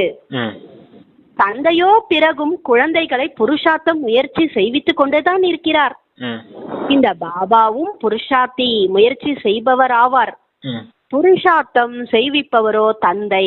இதில் சிந்தனை கடலை கடைய ஞான மனனம் செய்ய வேண்டி இருக்கு. இங்கு தந்தை குழந்தைகளுடன் அமர்ந்திருக்கிறார். யார் முழுமையாக ஒரு விரல் ஒத்துழைப்பு கொடுக்கிறார்களோ அவர்களை தான் சர்வ சாம்பிள் சேவை செய்யக்கூடியவர்கள் என்று கூறுவார்கள். மற்றபடி மூச்சு திணறுபவர்களோ முடியாதவர்கள். அவர்களால் தீமை ஏற்படுத்தப்படுகிறது. அவர்கள் தான் தீமை ஏற்படுத்துகிறார்கள். இன்னுமே டிஸ்சர்வீஸ் செய்கிறார்கள். தடைகள் ஏற்படுத்துகிறார்கள். மகாராஜா மகாராணி ஆகிறார்கள் என்றால் அவர்களுக்கு தாசதாசிகள் கூட வேண்டும் என்பதை நீங்கள் அறிந்திருக்கிறீர்கள். அவர்களும் இங்கு இருப்பவர்களே தான் மறுபடியும் அங்கு வருவார்கள். எல்லாமே படிப்பை பொறுத்து இருக்கு. இந்த சரீரத்தை கூட குஷியோட விடுங்கன்றாரு. விட வேண்டும். துக்கத்தோட விஷயத்தோட இல்ல. இந்த துக்கத்தை பட்டுட்டு இந்த சரீரத்தை விட வேண்டாம். துக்கத்தோட விஷயம் எல்லாம் கிடையாது. புருஷார்த்தத்துக்காக தான் நேரம் பாபா கிடைத்திருக்குன்னு சொல்றாரு. அதனால துக்கப்படாதீங்க. குஷியோட சரீரத்தை விட சொல்றாரு. ஞானம் ஒரு நொடி மட்டுமே. சிவபாபாவிடமிருந்து ஆஸ்தி கிடைக்கிறது என்பது புத்தியில இருக்கு. சிறிதளவு ஞானம் கேட்டாங்க, சிவபாபா நினைவு செஞ்சாங்கன்னா கூட வர முடியும். பிரஜைகள் நிறைய உருவாக வேண்டி இருக்கு. நமது ராஜதானி சூரிய வம்சம் மற்றும் சந்திர வம்சம் இங்குதான் ஸ்தாபனை ஆகி கொண்டிருக்கிறது. தந்தையினுடையவர் ஆன பிறகு நிந்தை செய்கிறார்கள் என்றால் மிகுந்த சுமை ஏறும். ஒரேடியாக பாதாளத்துல சென்று விடுகிறார்கள். யார் தங்களை பூஜிக்கிறார்களோ அவர்கள் எவ்வாறு பூஜிக்கத்தக்கவர் என்று கூறிக்கொள்ள முடியும் என்று பாபா புரிய வைக்கிறார். அனைவருக்கும் சத்கதி அளிக்கும் வள்ளல் சத்கதி தாதா நன்மை செய்பவர் ஒரு தந்தை ஆவார். மனிதர்களோ அமைதியின் பொருள் கூட புரியாமல் இருக்கிறார்கள். ஹடயோகத்தினால் பிராணாயாமம் ஆகியவை செய்வது அதை சாந்தி அமைதி கிடைக்கும் என நினைக்கிறார்கள். அதில் மிகுந்த உழைப்பு கூட செய்ய வேண்டி இருக்கு. ஒரு சிலருடைய மூளையே கெட்டு போய் விடுது. பிராப்தி பலன் எதுவுமே கிடைக்காது. அது குறுகிய காலத்துக்கான அமைதி சாந்தி சொல்லப்படுது. எப்படி சுகத்தை குறுகிய காலத்தினுடைய காக்கை எச்சத்துக்கு சமம் என்று கூறுகிறார்கள், அதுபோல சாந்தி கூட காக்கை எச்சத்துக்கு அந்த அமைதி கூட சமம்ன்றாரு. காக்கை எச்சத்துக்கு கொஞ்ச நேரத்துக்கு இது இருப்பது குறுகிய காலத்திற்கானது. எது இந்த சாந்தி அமைதி பிரதர் குறுகிய காலத்துல கிடைக்குது இதெல்லாம் செஞ்சா. தந்தை 21 பிறவிக்கு இப்போ தர வந்திருக்காருங்க பிரதர். சொல்லுங்க பிரதர். அதான் என்ன விஷயம் அப்படின்னா, இந்த பிராமணர்கள் வம்சம் குலம்ன்றது அவங்களுடைய வாழ்க்கை சரித்திரமும் அந்த சூரிய வம்ச சந்திர வம்சத்தின் வாழ்க்கை சரித்திரம் இந்த தந்தை மட்டும்தான் கொடுக்க முடியும் அப்படிங்கிறாரு. எல்லாம் தனித்தனியானது கிடையாது, எல்லாம் ஒரே இதுதான். தந்தை பிராமண குலத்தை உருவாக்கி சூரிய வம்சத்துக்கும் சந்திர வம்சத்துக்கும் அனுப்பி வைக்கிறார். அந்த விஷயம்தான் அங்க பாருங்க. ராஜதானி ஸ்தாபனை ஆகிட்டு இருக்கு. மகாராஜாக்களும் இருப்பாங்க, மகாராணிகள் தாசதாசிகளும் இருப்பாங்க அவங்களுக்கு. அப்படிப்பட்ட நிலையில அங்க இருக்குது. அதுக்கேற்ற மாதிரி தான் இங்க புருஷார்த்தமும் பண்ணுவாங்க. நல்ல சர்வீஸ் செய்யறவங்க, நல்ல சேவை செய்யறவங்க, ஒரு விரல் ஒத்துழைப்பு கொடுக்கக்கூடியவங்க அவங்களாம் பாருங்க நல்ல விதத்துல மகாராஜா மகாராணி ராயல் ஃபேமிலிஸ்ல போவாங்க. இங்க டிஸ்சர்வீஸ் செய்துட்டு மற்றவர்களை பாபாவை குறை சொல்லிக்கிட்டு பாபா கையை விட்டுட்டு போயிட்டு விகாரத்துல விழுந்துக்கிட்டு கல்புத்தி உடையவரா மாறுறாங்க இல்லையா, அவங்களாம் தாசதாசியரா தான் போவாங்க. இருந்தாலும் பரவாயில்ல, நீங்க ஞானத்தை சொல்லுங்க சொல்லி பாபாவுடைய அறிமுகத்தை கொஞ்சம் கொடுங்க. சிவ பாபா வந்திருக்காருன்றத புரிஞ்சுக்கிட்டா கூட அவங்க ஞானத்தை அதாவது சொர்க்கத்துக்குள்ள பிரஜையாவது உருவாகி வருவாங்க அப்படிங்கறத சொல்றாரு. கண்டிப்பா வருவாங்க அப்படிங்கிற. இந்த பிராணாயாமம் செய்றீங்க இல்லையா, பிராணாயாமம் அப்புறம் இந்த மூச்சு பயிற்சி சிஸ்டர் பிராணாயாமம்னா மூச்சு பயிற்சி யோகாசனம் செய்றீங்க இல்லையா, இதனால என்ன கிடைக்குது? அல்ப காலத்தின் சாந்தி தான் கிடைக்குது. எப்படி சன்னியாசிங்க சுகம் வந்து காக்கை எச்சலுக்கு சமமானதுன்னு சொல்லி வச்சிருந்தாங்களோ, அது போல் இந்த சாந்தி கூட காக்கை எச்சலுக்கு சமமான சாந்தின்னு சொல்றாரு. சரியா? அந்த மூச்சு பயிற்சி பிராணாயாமத்தை புரியுதுங்களா? அது ரெண்டுமே அல்ப காலத்துக்கான விஷயம். ஆனா தந்தை உங்களுக்கு என்ன செய்யறேன், நீண்ட காலத்துக்கு 21 பிறவிக்கு முழுமையா சாந்தி சுகத்துக்கு அனுப்பி வைக்கிறேன், சுகதாமத்துக்கு அனுப்பி வைக்கிறேங்கிறத சொல்றாரு. சுகதாமத்துல சுகமும் இருக்கும், சாந்தி இருக்கும் இல்லையா? அமைதி நிறைந்த உலகம், சுகம் நிறைந்த உலகம், அந்த அமைதியை ஸ்தாபனை செய்யறது தானே அப்பா வந்திருக்காரு. அப்படிப்பட்ட ஆசை தந்தை கொடுக்க வந்திருக்கேன் அப்படிங்கறத சொல்றாரு அப்பா. கரெக்ட்டுங்க பிரதர். அவங்க கொஞ்ச நேரத்துக்கு அந்த அமைதி சுகம் கிடைக்குது, கொஞ்சம் மனசு அவங்களுக்கு சந்தோஷம் கிடைக்குது. அந்த நேரத்துக்கு தான், கொஞ்ச நேரம் அந்த மூச்சு பயிற்சி செய்யற வரைக்கும் தான். செஞ்சு ஒரு 2 மணி நேரத்துக்கு நல்லா இருப்பாங்கன்னு நினைக்கிறேன் சிஸ்டர். நானும் அந்த பிராக்டிஸ் எல்லாம் பண்ணிருக்கேன், வாசி யோகம் பண்ணிருக்கேன் ஃபர்ஸ்ட். கொஞ்சம் ஒரு சக்தி கிடைக்கும், சந்தோஷம் கிடைக்கும், கான்சென்ட்ரேஷன் கிடைக்கும் சிஸ்டர். கான்சென்ட்ரேஷன்லாம் கிடைக்கும், கான்சென்ட்ரேஷன் அதெல்லாம் கிடைக்கும். ஆனா கொஞ்ச நேரத்துக்கு தான் இருக்கும். நமக்கு எப்படி புத்தி அங்கிட்டு அலைப்பாயுது பார்த்தீங்க இல்லையா ஒரு நேரத்துக்கு, அது போலதான் அங்கிட்டு அலைப்பாயும். அங்கேயும் கொஞ்ச நேரம் நல்லா இருக்கும், அப்புறமேல அங்கிட்டு அலைப்பாயும். மறுபடியும் அந்த மூச்சு பயிற்சி செய்யணும், அப்புறம் தான் அலைப்பாயாம இருக்கும். அது அந்த மாதிரி ஒரு மெத்தட் அது. ஆனா அப்ப சொல்றது இங்க இது சரியா? அந்த மூச்சு பயிற்சி செய்யும் போது நிறைய உடலின் தொந்தரவுகள்லாம் ஏற்படும், மூளை குழம்பி போயிடும் சரியா, அந்த தொண்டையில பிரச்சனை வரும், கொஞ்சம் டிஸ்டர்பன்ஸ் இருக்கும் சிஸ்டர் மூச்சு பயிற்சி செய்யறப்ப. அதெல்லாம் ஏன்னா உடம்ப வந்து நம்ம கஷ்டப்பட்டு கொண்டு வரோம். இது வந்து ஆத்மா நல்லா வச்சுக்கிட்டாலே உடம்பு நல்லா இருக்கும்ன்றாரு. ஆமா, அதான் இங்க ஈஸியான பயிற்சி இருக்குது. நினைவு பயிற்சி, ஞானம் படிக்கிறோம், யோகா செய்யறது அந்த சுயதர்சன சக்கரத்தை சுத்துறோம், தந்தையை நினைவு செய்யறோம் பரதாமத்துல. இது எல்லாமே நேச்சுரலா ஒரிஜினலா இருக்குது. அங்க கஷ்டப்பட்டு ஒரு காரியத்தை செய்யறத இங்க அப்பா ஈஸியா சொல்லித்தரேன் அப்படிங்கறத சொல்றாரு. ஆனா அந்த மூச்சு பயிற்சி செய்யறவங்களுக்கு தெய்வீக குணங்கள்லாம் தாரணையெல்லாம் ஆகாது. கோவப்பட்டுட்டு தான் இருப்பாங்க, அகங்காரத்தை காட்டுறவங்க அகங்காரத்தை காட்டிட்டு தான் இருப்பாங்க. பேராசைக்கு வசமாகி நிறைய ஆசிரமத்தை கட்டி ஆசிரமத்துல நல்ல அதனது ஃபண்ட்ஸ் எல்லாம் நிறைய வாங்குவாங்க. அகங்காரம் வருது, எங்களை போல உயர்ந்தவங்க யாரும் இல்ல, நாங்க தான் கடவுள்லாம் சொல்லிக்கிட்டு இருக்காங்க சரியா? அந்த மாதிரி எல்லாம் காரியங்கள்லாம் நடக்குது. அந்த மாதிரிலாம் அவங்களுக்கு தெய்வீக குணங்கள்லாம் தாரணை ஆகிறது கிடையாது. மனுஷங்களுக்கு என்ன குணம் இருக்குமோ அதே குணம் தான் இருக்கும் அவங்களுக்கு. ஆரம்ப காலத்துல தெரிஞ்சிருச்சுன்ற ஒரு சந்தோஷம் கிடைக்குது, அகங்காரம் வருது இல்லையா? அதனால பேர் புகழ் மரியாதைக்கு வசமாகி அவங்க அப்படி ஆயிருக்காங்க. சாதாரண மனிதர்களுக்கும் அவங்களுக்கு வேற வித்தியாசமே கிடையாது. முந்தையாவது சன்னியாசிங்க தூய்மையா இருந்தாங்க, இப்ப சன்னியாசிங்க தூய்மையாவும் இருக்கிறது இல்ல. ஏன்னா மனைவியோட தான் சன்னியாசம்ட்டு ஒரு ஆசிரமத்தை கட்டிட்டு எல்லாம் இருக்காங்க அப்படிங்கறத சொல்றாரு. நிறைய விஷயங்கள் இருக்குது. சரி, அந்த விஷயத்துக்குள்ள போக வேணாம், அது அவங்களுடைய டிராமா படி அவங்களுக்கு அதான் பிக்ஸ் ஆயிடுது. ஆனா அப்பா சொல்ற விஷயம் இங்க என்னன்னா, உங்களுக்கு 21 பிறவி நாஸ்தி இங்க கிடைக்குது. எதனால? இந்த பயிற்சி செய்யறதுனால அப்படிங்கிறாரு. இது நேச்சுரலா இருக்குது, உண்மையான விஷயம். இங்க ஒரிஜினலா இருக்கு, அங்க அப்புறம் டூப்ளிகேட்டா இருக்குதுங்கிறாரு. கரெக்ட். உடம்ப கஷ்டப்படுத்தி வருத்தி பாபா என்னைக்காவது சொல்றாரா? லேசா சந்தோஷமா இருங்க, மகிழ்ச்சியா இருங்க, அதான் அமைதியா இருங்க. அதுலயே உங்க பாபாவை நினைச்சாலே சாந்தி அமைதி கிடைக்கும். ஆத்மாவோட சுய தர்மமும் அமைதி அதை கொண்டு வரதான் நம்மளே பிராக்டிஸ் பண்றோம். அத உடம்ப வருத்தி நம்ம பண்ணல, ஆத்மாவுக்கு தான் பிராக்டிஸ் கொடுக்கறாரு பாபா. புத்தி மனசை பயன்படுத்தி, அதுவும் புத்தி மனசு சந்தோஷமா தானே இருக்குது அப்பா நினைக்கும் போது, ஞானத்தை படிக்கும் போது. ஆனா அங்க கஷ்டப்பட்டு செய்யும் போது எப்படி இருக்கும்? தொந்தரவு ஏற்படுது இல்லையா? அங்க உடலுக்கு தொந்தரவு ஏற்படுது இல்லையா? நேரம் விரயமாகுது. அதான் அல்பகால சாந்தின்னு சொல்லிட்டாரு. சரி விடுங்க, அதை பத்தி டீப்பா பேச மாட்டேன். மூளையும் கலங்கி போதுன்னு ஏதோ சொல்றாரு பாபா மென்ஷன் பண்ணி. அது ரொம்ப நம்ம ஸ்ட்ரெயின் கொடுக்கறோம்ல மூளைக்கு. ஓகே, அதுதான் அதுக்குதான் சொல்றாரு பாபா. இது குறுகிய காலத்திற்கானது. ஆனா இங்க தந்தை 21 பிறவிக்கு உங்களுக்கு சுகம் சாந்தி இரண்டையும் கொடுக்கிறார். ஒரு சிலரோ சாந்தி தாமத்துல கடைசி வரையும் கூட இருக்கிறாங்கன்றார் பாபா. கடைசி வரையிலும் இருக்காங்க. யாருக்கு இப்படி பாகம் இருக்குதோ அவங்க அந்த அளவு சுகத்தை பார்க்க முடியுமா என்ன?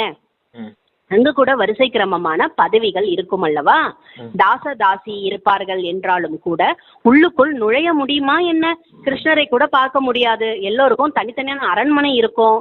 பார்ப்பதற்கு ஏதோ ஒரு நேரம் மட்டும் இருக்கக்கூடும். எப்படி பாருங்கள், போப்பறாரு என்றால் அவரை தரிசனம் செய்ய எத்தனை பேர் செல்கிறார்கள்? நேத்தி சொன்னார் பாபா, இன்னைக்கு சொல்றாரு. இது போல நிறைய பேர் வெளிப்படுவார்கள். அவர்களுடைய தாக்கம் அதிகமா ஏற்படும். லட்சக்கணக்கான மனிதர்கள் தரிசனம் செய்வதற்காக செல்வார்கள். இங்கு சிவபாபாவோட தரிசனம் எப்படி ஆகும்? இது புரிந்து கொள்ள வேண்டிய விஷயம் ஆகும். சொல்லுங்க. போப்பாண்டவர் வந்தாருன்னா எவ்வளவு பேர் பார்க்க போறாங்க. அவர் ஜன்னல் வெளியா இருந்து கையா காமிச்சிட்டு போயிடுவாரு. அவரை பாக்குறதுக்கு லட்சக்கணக்கான பேர் குமிஞ்சு கிடக்காங்க. அது போலதான் சத்தியுகத்திலயும் கிருஷ்ணர் இருக்காரு அப்படின்னா கிருஷ்ணர் தொட்டில போட்டு ஆட்டுறதுக்கு அங்க இருக்கக்கூடிய வேலையாட்கள் தான் பார்க்க முடியும். அங்க அரண்மனையில வசிக்கக்கூடியவங்க தான் பார்க்க முடியும். பிரஜைகள் மத்தவங்க எல்லாம் போய் உள்ள போய் பார்க்க முடியாது இல்லையா? ஏன்னா தனித்தனி வீடு தனித்தனி அரண்மனை எல்லாருக்குமே இருக்கும். அப்ப எல்லாரும் போய் கிருஷ்ணரை பார்க்க முடியாது இல்லையா? ஏதாவது குறிப்பிட்ட நேரம் எனக்காவது காட்சி பொருள் மாதிரி வைப்பாங்க. அன்னைக்கு வந்து வேணா போய் பாத்துக்கலாம். எப்பவுமே அவர் கூட பாத்துட்டு இதெல்லாம் இருக்க முடியாது இல்லையா? அதை சொல்றாருப்பா. நேத்தியும் சொன்னாருங்க பிரதர் வாணியில, இன்னைக்கும் பாப்பா சொன்னாரு. இதேதான் சொன்னாரு. ஓகே. ஒரு டைமுக்கு தான் அவங்கள வந்து பாப்பாங்களாம். அந்த குழந்தைய பாக்க இல்லைங்க பிரதர். அவரு இளவரசர் இல்லையா? அப்ப இளவரசரை பாக்குறதுக்கு ஆசைப்படுவாங்களே பிரஜைகள். அதுக்காக அவங்க பிறந்த நாள் அன்னைக்கு பிறந்த நாள் கொண்டாடுறாங்களா என்னன்னு தெரியாது நமக்கு. என்னைக்காவது விசேஷ நாளுக்கு வரலாம் இல்லையா? அதுதான் சொல்றாரு. பார்ப்பதற்கு ஏதோ ஒரு நேரம் இருக்கக்கூடும். எப்படி பாருங்க, போப்பெல்லாம் வந்தா அது நிறைய பேர் இருக்காங்க, அது சொல்லியாச்சு. இதெல்லாமே உங்களுக்கு வந்து புரிந்து கொள்ள வேண்டிய விஷயம்ன்றாங்க. சிவபாபாவோட தரிசனம் எப்படி ஆகும்? புரிந்து கொள்ள வேண்டிய விஷயம்ன்றாரு. இது எல்லாவற்றையும் விட சிவபாபாவோட தரிசனம் எப்படி ஆகும்? பிரம்மா பாபாவுக்குள்ள இருக்காரு. அவர்தான் காண முடியாதவர், காண கிடைக்காதவர் இல்லையா? கிருஷ்ணரோட தரிசனமா சத்தியுகத்துல கிடைக்கும். ஆனா சிவபாபா தரிசனம் யாருக்கும் கிடைக்காது. புத்தினால அது புத்தியால புரிஞ்சுக்க வேண்டியது. கண்ணால பாக்க முடியாது, புத்தினால புரிஞ்சுக்கக்கூடிய விஷயம், உணரக்கூடிய விஷயமா இருக்குது. அது அதான் தெய்வீக புத்தி இருந்தாதான் தந்தை அறிஞ்சுக்க முடியும்னு சொல்றாரு இல்லையா? அந்த புத்தி வேணும். சரிங்க பிரதர். இது எல்லாவற்றையும் விட உயர்ந்த தீர்த்தம் ஆகும் என்பது இப்பொழுது உலகிற்கு எப்படி தெரிய வரும்? தில்வாலா போல ஒருவேளை அக்கம் பக்கத்துல ஏதாவது கோயில் இருந்தா அதையும் போய் பார்க்க வேண்டும். எப்படி அமைக்கப்பட்டுள்ளது என்று அவர்களுக்கு ஞானமும் அளிக்க வேண்டிய அவசியம் கூட இல்லை. அவர்கள் பின் உங்களுக்கு ஞானம் அளிக்க முற்பட்டு விடுவார்கள். இது செய்ய வேண்டும், அதை செய்ய வேண்டும் என்ற ஆலோசனை கூட அளிப்பார்கள். அது தெரியும் இல்லையா? இப்போ உங்க கூட புண்ணியம் கோயில் இருக்கு இல்லையா? போய் பக்கத்துல இருக்க கோயில போய் பார்க்கணும். அங்க அந்த அம்மன் வந்து எதுல உட்காந்துருக்குது, எந்த வாகனத்துல உட்காந்துருக்குது, கையில எந்த மாதிரி ஆயுதத்தை வச்சிருக்குது, ஞானத்தின் ஆயுதம் என்ன இருக்குது அப்படிங்கிற விஷயத்தான் சொல்லணும். கிரீட வச்சிருக்காங்களா, இல்ல கையில சக்தி எப்படி வச்சிருக்காங்க, திரிசூலம் வச்சிருக்காங்களா, இல்ல அமிர்த கலசம் வச்சிருக்காங்களா, இல்ல தீச்சட்டி வச்சிருக்காங்களா? யோக அக்னிங்கிறது தான் தீச்சட்டி காமிச்சிருப்பாங்க. அமிர்த கலசம்ன்றது ஞானத்தின் ஒரு விஷயம். திரிசூலம்ன்றது ஆத்மா, பரமாத்மா, டிராமாங்கிற அந்த 3 விதமான ஞானத்தை தெரிஞ்சு வச்சிருக்கவங்க. அந்த சிங்கத்து மேல உட்கார்ந்து இருந்தாங்க அப்படின்னா மாயை மீது அமர்ந்து இருக்க கூடியவங்க. மாயை சிங்கம் போல இருக்குது, அது மேல அமர்ந்து இருக்கக்கூடிய ஆத்ம ரூபத்துல இருக்கக்கூடியவங்க. தலையில கிரீட வச்சிருக்காங்கன்னா அடக்கி உட்கார்ந்துட்டு இருக்காங்க. ஆமா, தலையில கிரீட வச்சிருக்காங்கன்னா விஸ்வத்துக்கே நன்மை செய்யக்கூடிய பொறுப்பு கிரீடத்தை உங்க தலையில வச்சிருக்கீன்னு சொல்றாரு இல்லையாப்பா? அந்த புருஷார்த்தம் அடையாளமா தலையில கிரீட வச்சிருக்காங்க. அப்படியே ஒவ்வொன்றுக்கும் ஒரு அடையாளம் இருக்குது. மூக்குத்தி, வயிறு மூக்குத்தி இருந்துச்சுன்னா சுவாசத்திற்கும் தந்தை நினைவுல இருக்கக்கூடியவங்க. காதுல தூடு போட்டிருக்காங்க அப்படின்னா அது வைரத்தூடா இருக்குன்னா ஞானத்தை கேட்டு அந்த காது தூய்மையா இருக்குது, வைரம் போல ஆயிடுக்குது அப்படிங்கிறதுக்கு ஒரு அடையாளம். எப்பவும் திருச்ச முகத்தோட இருக்காங்கன்னா எப்பவும் ஞான சிந்தனையிலேயும் யோகத்திலயும் இருந்ததுனால முகம் பொலிவோட இருக்குது. பொன்னுருவலோட இருக்காங்கன்னா இனிமையான வார்த்தைகளோட இருந்திருக்காங்க. அப்படி ஒவ்வொன்றையும் பார்த்து பார்த்து ரசிச்சிருக்காங்க. அத பக்தி மார்க்கத்துல லலிதா சகசரநாமம் அப்படின்ட்டு, லட்சுமி நாராயணன் சகசரநாமம் அப்படி என்னென்னமோ விஷயங்கள் எழுதி வச்சிருக்காங்க. அது எல்லாத்துக்குமான விஷயங்கள் தந்தை வந்து இங்க நம்மளை பத்தி புகழ்ந்து பேசும்போதுதான் தெரியுது. இந்தந்த விஷயத்தினாலதான் இப்படி நமக்கு புருஷார்த்தம் இருக்குதோ, இதெல்லாம் சக்தி ரூபமா நம்மளை காமிச்சிருக்காங்களோ அப்படிங்கறதெல்லாம் தெரியும். அதனால இதெல்லாம் நம்ம போய் சொல்ல போனோம்னு வச்சுக்கோங்க மனிதர்கள் கிட்ட, அவங்க நமக்கு ஞானம் கொடுக்க ஆரம்பிச்சோம். இதை இப்படி செய்யணும், இதை இப்படி செய்யணும். நீங்க சொல்றீங்க இல்லையா பிராமணர்கள் அந்த அக்னி குண்டம், அதெல்லாம் அவங்களோட விஷயத்த, பக்தியின் விஷயத்த நம்ம கிட்ட சொல்லிட்டு இருப்பாங்க. மனிதர்களுக்கு புரிய வைக்கிறதுக்கு ரொம்ப கஷ்டமா தான் இருக்குது. இருந்தாலும் சொல்ற விஷயங்களை சொல்லுங்க அப்படிங்கிறாரு. ஓகே பிரதர், இது சூப்பர் பிரதர். இப்போ இந்த குழு நடந்துட்டு இருக்குது இல்ல, அதனால டெய்லி டெய்லி ஒரு ஒரு அலங்காரம் பண்றாங்க அம்மனுக்கு. அதுல வந்து இந்த அலங்காரத்தை டெய்லி ஒரு அலங்காரத்துல இதெல்லாம் நம்ம பார்க்க முடியும். இனிமே போனா எல்லாரும் பார்க்கலாம், இதை பாக்குறதுக்கு தெரியும். ஓகேங்க பிரதர். கையில ஞானம் அம்பு, அந்த அம்பெல்லாம் வச்சிருப்பாங்க இல்லையா, ஞானத்தின் அம்பு. வார்த்தையினால நம்ம ஞானம் சொல்லி அடுத்தவங்களுடைய அம்ப தைக்கிறோம் இல்லையா, அது. கையில கதாயுதம் வச்சிருக்கோம்னா அது தாரணையின் அம்சம். தாரணை கஜானா போல நிரம்பி இருக்குது. அதை வச்சு மாயையின் தலையில அடிக்கிறதுக்காக வச்சிருக்குது. மாயையை அழிக்கக்கூடிய விஷயம் அது, இந்த கதாயுதம். கிருஷ்ணர் கையில இருக்க முடியாது சுயதரிசன சக்கரம். அது சக்கரை எதுக்கு? யோகத்தின் மூலமா புத்தி சுத்திக்கிட்டே இருக்குது இல்லையா நமக்கு, அதனால அந்த சுயதரிசன சக்கரம். சங்கு இருக்கு பாத்தீங்கன்னா, சங்கு எதுக்கு? சங்கு மூலமா வாயில ஊதுறோம் இல்லையா, ஞானத்தின் ஒளி எழுப்புறோம் இல்லையா, ரிங்காரம் சொல்றாரு இல்லையா அப்பா. அதுதான், அது ஞானத்தின் சங்கு. தாமரை காமிச்சிருப்பாங்க. தாமரை எதுக்கு? அன்பா இருந்து விடுபட்டவரா இருக்கும் இல்லையா, தேகத்தோடு இருந்தாலும் மற்ற மனிதர்களோட அன்பா விடுபட்டு இருக்கும். தேகத்துல இருந்தாலும் நம்ம விடுபட்டு ஆத்மாங்கிற உணர்வுல இருந்து மற்றவங்களுக்கு சேவை செய்யறோம் இல்லையா, அதுதான் அந்த தாமரை பூவை காமிச்சிருக்காங்க. எதன் மீதும் ஒட்டாம துக்கத்தின் விஷயங்கள்ல இருந்து ஒட்டாம ஆத்ம உணர்வுலயே சுயஸ்திதியிலே நிலைச்சிருக்காங்க அப்படிங்கறதுக்குள்ளேயே அடையாளம். இப்படி ஒவ்வொன்றுக்கும் என்னென்ன அடையாளமா இருக்குது அப்படிங்கறது நாமளே பார்த்து தெரிஞ்சுக்க வேண்டிய விஷயம். ஒவ்வொரு கோயிலுக்குள்ளயும் போய் என்னென்ன எப்படி அமைச்சிருக்காங்க, இப்படிப்பட்ட நான் புருஷார்த்தம் நான் பண்றேனா இல்லையா அப்படிங்கறதுக்காக தெரிஞ்சுக்கக்கூடிய விஷயம். நம்ம சுய புருஷார்த்தம் போய் பாக்குறோம் கோயில. அவங்க மனிதர்கள் சொல்லக்கூடிய விஷயத்த நம்ம தாரணை பண்ணிட்டு வர்றது கிடையாது. அப்பா சொல்ற விஷயம் கோயில என்ன இருக்குது, அந்த கோயில இருக்க மூர்த்திக்கு இருக்கக்கூடிய அலங்காரம் எனக்கு இருக்குதா, அந்த அலங்காரத்தை நான் செஞ்சு வச்சிருக்கேனா அப்படிங்கறதுக்கான விஷயம். சரி, அதுக்காக போய் சொல்றேன். அதான் பாபா சொல்ற, அவர்களுக்கு ஞானம் அளிக்க வேண்டிய அவசியம் கூட இல்லை. அவர்கள் உங்களுக்கு ஞானம் அளிக்க முற்பட்டு விடுவார்கள். இது செய்யணும் அது செய்யணும்னு ஆலோசனை அளிக்கிறார்கள் அல்லவா. இவர்களுக்கு கற்றுத் தருபவர் யார் என்பதையோ அறியாமல் இருக்கிறார்கள் அல்லவா. ஒவ்வொருவருக்காக புரிய வைப்பதில் உழைப்பு தேவைப்படுது. அது பற்றி கதைகள் கூட நிறைய இருக்கு. புலி வருது என்று கூறிக்கொண்டிருந்தார். நீங்களும் உலக அழிவு வந்து விட்டது போலவே கூறுகிறீர்கள். அவர்களும் சொல்றாங்க, நீங்களும் சொல்றீங்க. பின் அவர்கள் நீங்க சொல்றத நம்புவதே இல்லை. இன்னும் 40,000 வருடங்கள் உள்ளது என அவர்கள் சொல்கிறார்கள். உலக அழிவு எங்கிருந்து வரும் என நினைக்கிறார்கள். ஆனா அவசியம் அழிவு வரப்போகுது, எல்லாரையும் அழித்து செல்வார். அப்படித்தானே? அங்கு அதாவது அங்கு எந்த ஒரு குப்பை இருக்காதுன்றாரு பாபா. எல்லாரையும் அழைத்து செல்லதான் வந்திருக்கேன், இப்ப கூட்டிட்டு போறேன். ஆனா பாபா சத்தியுகத்தை சொல்றாரு, அங்க குப்பை இருக்காது. இங்க இருக்கிற பசு, அங்க இருக்கும் பசுக்கு எவ்வளவு வித்தியாசம் இருக்கு. கிருஷ்ணர் பசுக்களை மேய்த்து கொண்டிருந்தார் இங்க சொல்றாங்க. இருந்தாரா என்ன பாபா கேக்குறாரு. அவரிடமோ பால் வந்து ஹெலிகாப்டர்ல வந்து கொண்டிருக்க கூடும். இது குப்பை கூளம் எல்லாம், இந்த குப்பை கூளம் எல்லாமே தூரத்துல இருக்கக்கூடும். வீட்டுக்கு முன்னால் குப்பை இருக்குமா என்ன? அங்கு அளவற்ற சுகம் இருக்கும். அதற்காக முழுமையாக இங்க நீங்க புருஷார்த்தம் செய்ய வேண்டியது அவசியம். எவ்வளவு நல்ல நல்ல குழந்தைகள். சொல்லுங்க. கிருஷ்ணர் என்ன மாடு மேய்ச்சிட்டு இருந்தாரா என்ன? சாஸ்திரத்துல அப்படித்தான் எழுதி வச்சிருக்காங்க. ஆனா கிருஷ்ணருக்கு எப்படி வரும்? பால் ஹெலிகாப்டர்ல வந்து இறங்கும். அதன் மூலமா எடுத்து வெண்ணெயை செஞ்சு அவர் சாப்பிட்டுட்டு இருந்தாரு. அவ்வளவு பெரிய ராஜாவா இருந்தாரு, மகாராஜாவா இருந்தாரு, முழு உலகத்துக்குமே எஜமானரா இருந்தாரு. அவரை கொண்டுட்டு போய் மாட்டு தொழுவத்துல மாடு மேய்ச்சிட்டு இருந்தாருன்னு எழுதி வச்சிருக்காங்க அப்படிங்கிறாரு. பால் வரும். ஆமா ஆமா, பால் பண்ண வச்சிருக்கவங்க எல்லாம் எல்லாரும் ஹெலிகாப்டர் தான் வச்சிருப்பாங்க இல்லையா, புஷ்பாக விமானம் இருக்கு இல்லையா, அதான் சொல்றேன் ஹெலிகாப்டர். அதுல வந்து பால் அங்கேருந்து, அதாவது அப்ப பசு மாடு எல்லாமே இந்த மாதிரி எல்லாம் இருக்காது, தள்ளிதான் இருக்கும் இல்லைங்கிறத.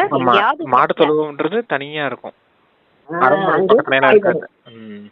அரண்மனை பக்கத்துல எல்லாம் இருக்காது. அதுதான் சொல்றேன். அங்க அளவற்ற சுகந்தா இருக்கும். அதற்காக முழுமையா பிரச்சாரம் செய்யுங்க. நல்ல நல்ல குழந்தைகள் சென்டரில் இருந்து வருகிறார்கள். எவ்வளவு நல்ல நல்ல குழந்தை சென்டர்ல இருந்து வராங்க. பாபா பார்த்து எவ்வளவு குஷி அடைகிறார். வரிசை கிரமமான முயற்சிக்கேற்ப மலர்கள் வெளிப்படுவார்கள். யார் தன்னையும் மலர் என்று நினைக்கிறார்களோ அவர் மலர்கள் ஆவார்கள். டெல்லியில் கூட குழந்தைகள் இரவு பகலா சேவையெல்லாம் செய்யறாங்க. ஞானம் கூட எவ்வளவு உயர்ந்தது ஆகும். இதற்கு முன்பு எதுவும் தெரியாமல் தான் இருந்தீர்கள். இப்போ எவ்வளவு உழைப்பு செய்ய வேண்டி இருக்கு. பாபாவிடமும் எல்லா செய்திகளும் வந்து கொண்டிருக்கிறது. ஒரு சிலருடையதை கூறுகிறார்கள், ஒரு சிலருடையதை கூறுவதே இல்லை. ஏனெனில் துரோகிகள் கூட நிறைய பேர் ஆகிறார்கள். மிகவுமே முதல் தரமாக இருந்தவர்கள் ஃபர்ஸ்ட் கிளாஸ் கூட துரோகியாகி விடுகிறார்கள். மூன்றாவது தரமான தேர்ட் கிளாஸ் துரோகிகள் கூட இருக்கிறார்கள். சிறிது ஞானம் கிடைத்தது, பாபா வந்து இதுல முக்கியமா ஒரு விஷயம் சொல்ற பாருங்களேன். சிறிது ஞானம் கிடைத்தது என்றால், கிடைத்ததோ இல்லையோ, நாங்க சிவபாபாவுக்கே பாபா ஆகிவிட்டோம் அப்படின்னு நினைக்கிறாங்க. யார் ஞானம் நாலேஜ் அளிக்கிறார் என்ற நினைப்பே அவங்களுக்கு இல்லை. நல்லதுன்னு பாபா முடிக்கிறார். பாபா அப்பா ஆயிட்டாங்க. ஆமா, ஞானம் கிடைச்சிருச்சுன்னா நானும் ஞான கடல் ஆயிட்டேன் அப்படிங்கிற மாதிரி வந்துட்டாங்களாம். அந்த மாதிரி அபிமானம் வந்துருது அப்படிங்கிறாரு. கொடுக்கக்கூடியவர் யாரு? சிவபாபா சுப்ரீம் அப்படிங்கறது நினைவு இல்லாம அவர் நமக்கு என்ன கொடுத்தாரு? அவருடைய குணம், அவருடைய ஞானத்தை தான் நமக்கு கொடுத்தாரு. அப்பன்னா என்ன அர்த்தம்னா, அந்த ஞானத்தையும் குணத்தையும் சக்தியும் அவர் கொடுத்த பிரசாதமா நினைக்கணும். அப்படின்னா தான் நமக்கு அபிமானம் ஏற்படாம இருக்கும். இல்ல அவருக்கு சமமா நான் மாறிட்டேன் அப்படின்னு அந்த அபிமானம் வந்துச்சுன்னா என்ன ஆகும்? அந்த அந்த மாம்சமான ஸ்டேஜ் அடையதான் போறோம், இல்லைன்னு சொல்லல. இருந்தாலும் அந்த அபிமானம் இப்ப நம்ம சாக்கார உடம்புல இருக்கும் போதே தூய்மை ஆகிறதுக்கு முன்னாடி வந்துச்சுன்னா அது அகங்காரத்துல வந்து துரோகிகளா மாறிடுவோம் அப்படிங்கறத சொல்றாரு. அதத்தான் பிரம்மபாபா சிவபாபா சொல்லுவாங்க.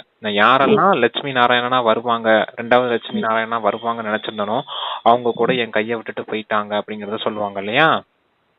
அதான் சொல்றாரு, ஃபர்ஸ்ட் கிளாஸா புருஷார்த்தம் பண்ணவங்க கூட துரோகிகளா மாறிட்டாங்க. அதான் ஃபர்ஸ்ட் கிளாஸ் துரோகிங்க, தேர்ட் கிளாஸ் துரோகிங்க கூட இருக்காங்க. என்னன்னா ஞானம் கேட்டுட்டு வெளியே போய் புறணி பேசிட்டு இருப்பாங்க. இங்க அப்படி நடக்குது, இங்க இப்படி நடக்குது, இந்த யஜ்யத்தை பத்தியே சொல்லிக்கிட்டு இருப்பாங்க வெளியவே. அவங்கதான் தேர்ட் கிளாஸ் துரோகிங்கன்றார். ஏன் அப்படி நடக்குது? அப்பாவுடைய ஞானத்தை கேட்டும் உங்க ஏன் இப்படி இந்த மாதிரி காரியம் செஞ்சுக்கிட்டு இருக்காங்க நம்ம யோசிச்சுட்டு இருக்க கூடாது. ஏன்னா ராஜதானி ஸ்தாபனை ஆகிக்கிட்டு இருக்குது.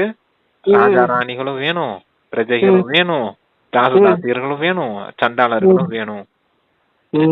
யார் எந்த பதவி அடைவாங்கன்னு இங்க இவங்க செய்யக்கூடிய காரியத்தை பத்தி தெரிஞ்சுக்கலாம் அப்படிங்கறத புரிஞ்சுக்கிட்டு நாம நம்மளுடைய காரியத்தை தீவிரமா செய்யணும். அவ்வளவுதான். கரெக்ட். தாரணையில பாபா சொல்றாரு, உலக அரசாட்சி அளிக்கக்கூடிய தந்தை மீது மிக மிக மிக மதிப்பு வைக்க வேண்டும்.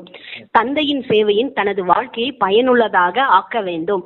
படிப்பின் மீது முழுமையான கவனம் கொடுக்க வேண்டும்.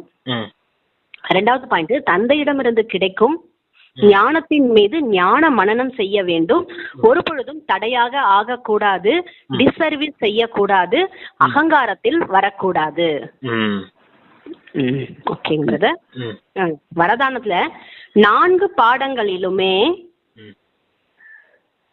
தந்தையின் இதயத்திற்கு விருப்பமான மதிப்பெண் பெற்றுவிடக்கூடிய இதய சிம்மாசனத்தில் அமருபவர் ஆவீர்களாக.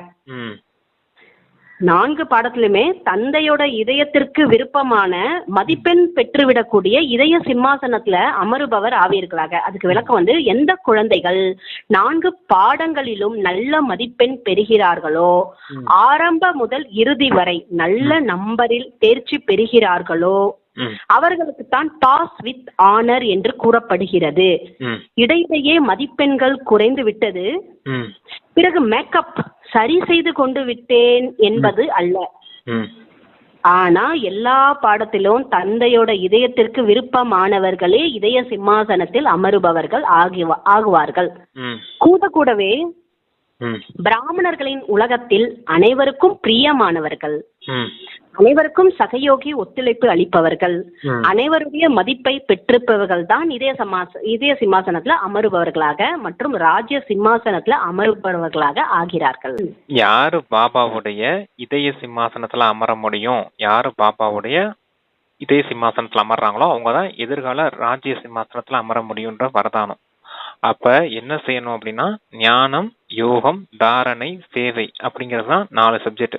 அந்த 4 சப்ஜெக்ட்லயும் ஆரம்பத்துல இருந்து இறுதி வரைக்கும் ஃபுல் மார்க் எடுத்து பாஸ் பண்ணக்கூடியவங்க. அதாவது ஃபுல் மார்க் இல்லைனாலும் அந்த நல்ல நம்பர்ல பாஸ் பண்ணக்கூடியவங்கள தான் பாஸ் வித் ஹானர்னு சொல்ல முடியும்.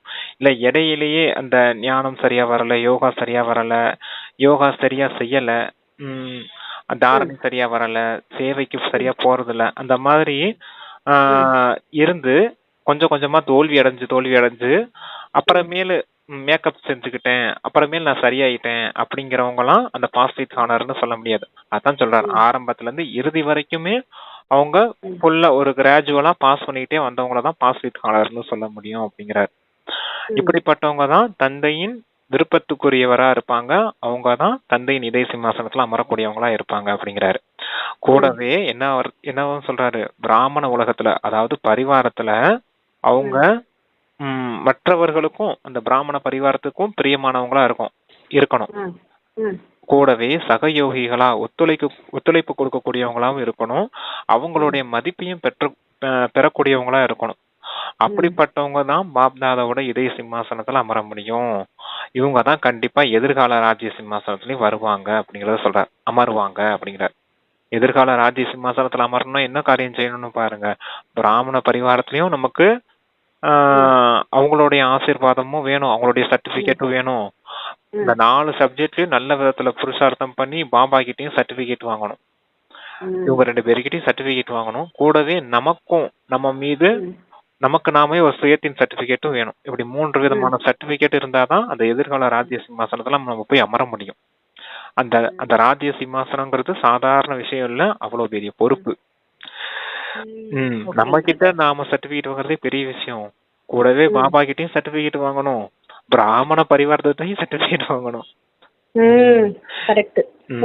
அவங்க கிட்ட எல்லாம் சர்டிபிகேட் வாங்கினா கண்டிப்பா நாமளும் பாபாவோட இதே சிம்மாசனத்திலயும் இருக்கலாம், ராஜ்ய சிம்மாசனத்திலயும் இருக்கலாம். ஆமா, கண்டிப்பா அந்த ராஜ்ய சிம்மாசனம் நமக்கு ஒரேதுதான். அப்பதான் நம்மள உண்மையான ராஜயோகினே சொல்ல முடியும். ராஜா ஆகிறதுக்கான படிப்பு தானே அப்பா கத்துக் கொடுக்கறாரு. அப்படிப்பட்ட ராஜாவா இருக்கணும், மகாராஜாவா ஆகணும் அப்படிங்கிற அந்த 2வது லட்சுமி நாராயணா ஆகணுங்கிற லட்சியத்தை வச்சு முயற்சி செய்யுங்க அப்படிங்கிறாரு. அதனால இந்த 4 சப்ஜெக்ட்ல கவனம் கொடுக்கணும்ன்றாரு. அப்பதான் இந்த 2 சிம்மாசனத்திலயும் உங்களால அமர முடியும். ஆமா. சேவை, அதான் ஞானம், யோகம், தாரணை, சேவை. சேவைன்றது எப்படின்னா சேவை செய்யும் போது பிராமணர்களுடைய அந்த பிரியமானவர்களாகவும் ஆகணும். சேவையில இருக்கும்போது இந்த சேவைக்கு தான், இந்த சேவை எப்படி இருக்கணும், உங்க தாரணை எப்படி இருக்கும்ன்றதா இந்த வாரம் அவ்யத்தவாணி சூப்பரா சொல்லிருந்தாரு. ஆமாங்க பிரதர். ஆமா, அவங்களோட அதை பார்க்க கூடாது, அதை பார்க்காம செய்யணும்னாரு. சரி, அப்பதான் அவங்களோட சர்டிபிகேட் கிடைக்கும். பிரியமானவர்களா பிராமணர்களுக்கும் நம்மளால ஆக முடியும். பாபா அப்படி இருந்தாதான் என் பாபாவை இதயத்துல உட்கார வச்சு பாருங்களேன் பிரதர். இதயத்துல இருக்க முடியும், பாபாவோட இதயத்துல எல்லார்கிட்டயும் நல்ல பேர் எடுக்கணும், வாங்கினாதான் முடியும். ஓகேங்க பிரதர். அடுத்தது ஸ்லோகன், யாருடைய இதயத்துல நான் தந்தையுடையவன், தந்தை என்னுடையவர் என்ற இடையறாத கீதம் எப்பொழுதும் இசைத்து கொண்டிருக்கோ அவர்களே தில் ரூபா என்ற இசைக்கருவி ஆவார்கள். இந்த பாட்டு கேட்டிருக்கீங்களா? தில் ரூபான்னு ஒரு பாட்டு. ஆமா, சினிமா பாட்டு. அந்த பாட்டு தான் தில் ரூபா அப்படிங்கிற அந்த இசைக்கருவி போல. அது ஒரு இசைக்கருவி போல. யார் அப்படிப்பட்டவங்க அப்படின்னு சொல்ல முடியும், அந்த இசைக்கருவி போல அப்படின்றத சொல்ல முடியும் அப்படின்னா, எப்பவுமே அந்த இதயத்துல அந்த பாடல் ஒழிச்சுக்கிட்டே இருக்கணுமா. அந்த கீதம், எந்த கீதம்? நான் பாபாவினுடையவன், அந்த பாபா என்னுடையவர், பாபா என்னுடையவர், நான் பாபாவினுடையவன், அப்படி பரிமாற்றம் இருக்கணுமா. நான் பாபாவினுடையவன்னா அப்படின்னா என்ன அர்த்தம்? நானும் ஆத்மாவான நானும் இந்த தேகமும் தேகத்தின் உறவுகளும் எல்லா பொறுப்பையுமே மொத்தமா பாபா கிட்ட கொடுத்துறது. என்னுடையது எல்லாத்தையுமே, அதாவது உடல், மனம், பணம் எல்லாத்தையுமே தந்தை கிட்ட ஒப்படைக்கும் போது, தந்தை அவர்கிட்ட இருக்க பொக்கிஷங்கள்லாம் இருக்கு இல்லையா, என்னுடைய அந்த பொக்கிஷங்கள் எல்லாம் அப்பா கிட்ட கொடுக்கும் போது, அப்பாவுடைய பொக்கிஷமா இருக்குது இல்லையா, ஞானம், குணம், சக்தி, கூடவே அந்த சொர்க்கத்தின் அந்த விஷயங்கள், சொர்க்கத்தின் ஆனந்தம், மகிழ்ச்சி, இதுவும் கூடவே தானே கொடுப்பாரு. அதான் ஞானம், குணம், சக்தி கூடவே. அதான் குணம்னா 7 விதமான குணம், 8 விதமான சக்தி. அப்பா கொடுத்த ஞானம், எல்லா பொக்கிஷங்களையும் நமக்கு கொடுத்துறேன் அப்படிங்கறத சொல்றாரு. அதான் டிரான்ஸ்பர் ஆகிருது அப்படிங்கறத. நீங்க எப்ப உங்களை தந்தை கிட்ட ஒப்படைக்கிறீங்களோ, அப்ப தந்தையோடது தனக்குள்ள, தந்தையோட எல்லாமே நம்மளுடையதான் மாறிடுது. அதான் நான் பாபாவினுடைய, பாபா என்னுடையவர் அப்படிங்கிற அந்த பாடல் ஒழிச்சுக்கிட்டே இருக்கணும்.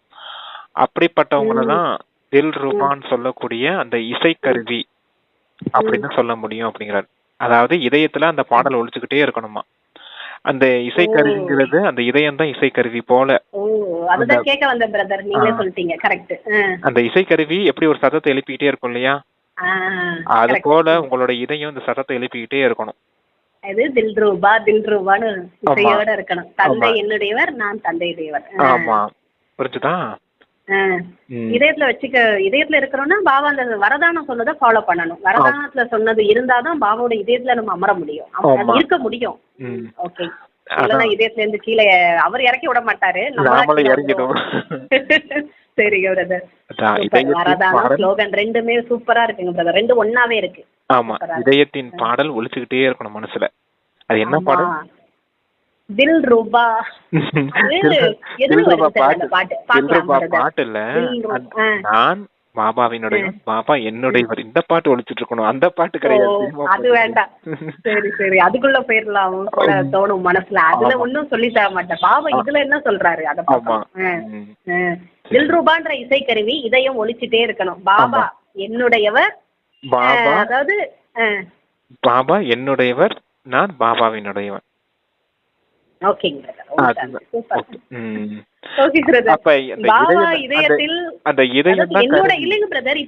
என்னுடைய இதயத்தில் சிவபாபா இருக்காரு அப்படி கூட சொல்லக்கூடாதா? பாபாவுடைய இதயத்தில் குழந்தையாக நான் இருக்கேன். ஆமா, அப்படித்தான், ரெண்டும் ஒருதான். அத நீங்க சிந்தனை பண்ணிக்கோங்க எப்படினாலும். ஆனா இசை கருவிங்கிறது அந்த இதயத்தை தான், தில் அப்படிங்கறத சொல்றாரு அப்பா. தில்லுங்கிறது இதயம், அந்த மனச சொல்றாரு அப்பா. அப்படி உங்க மனசுல ஒழிச்சுக்கிட்டே இருக்கணும். ஓகே சிஸ்டர், ஓம் சாந்தி. ஓம் சாந்தி. Thank you Shivbaba. Thank you brother. ஓம் சாந்தி.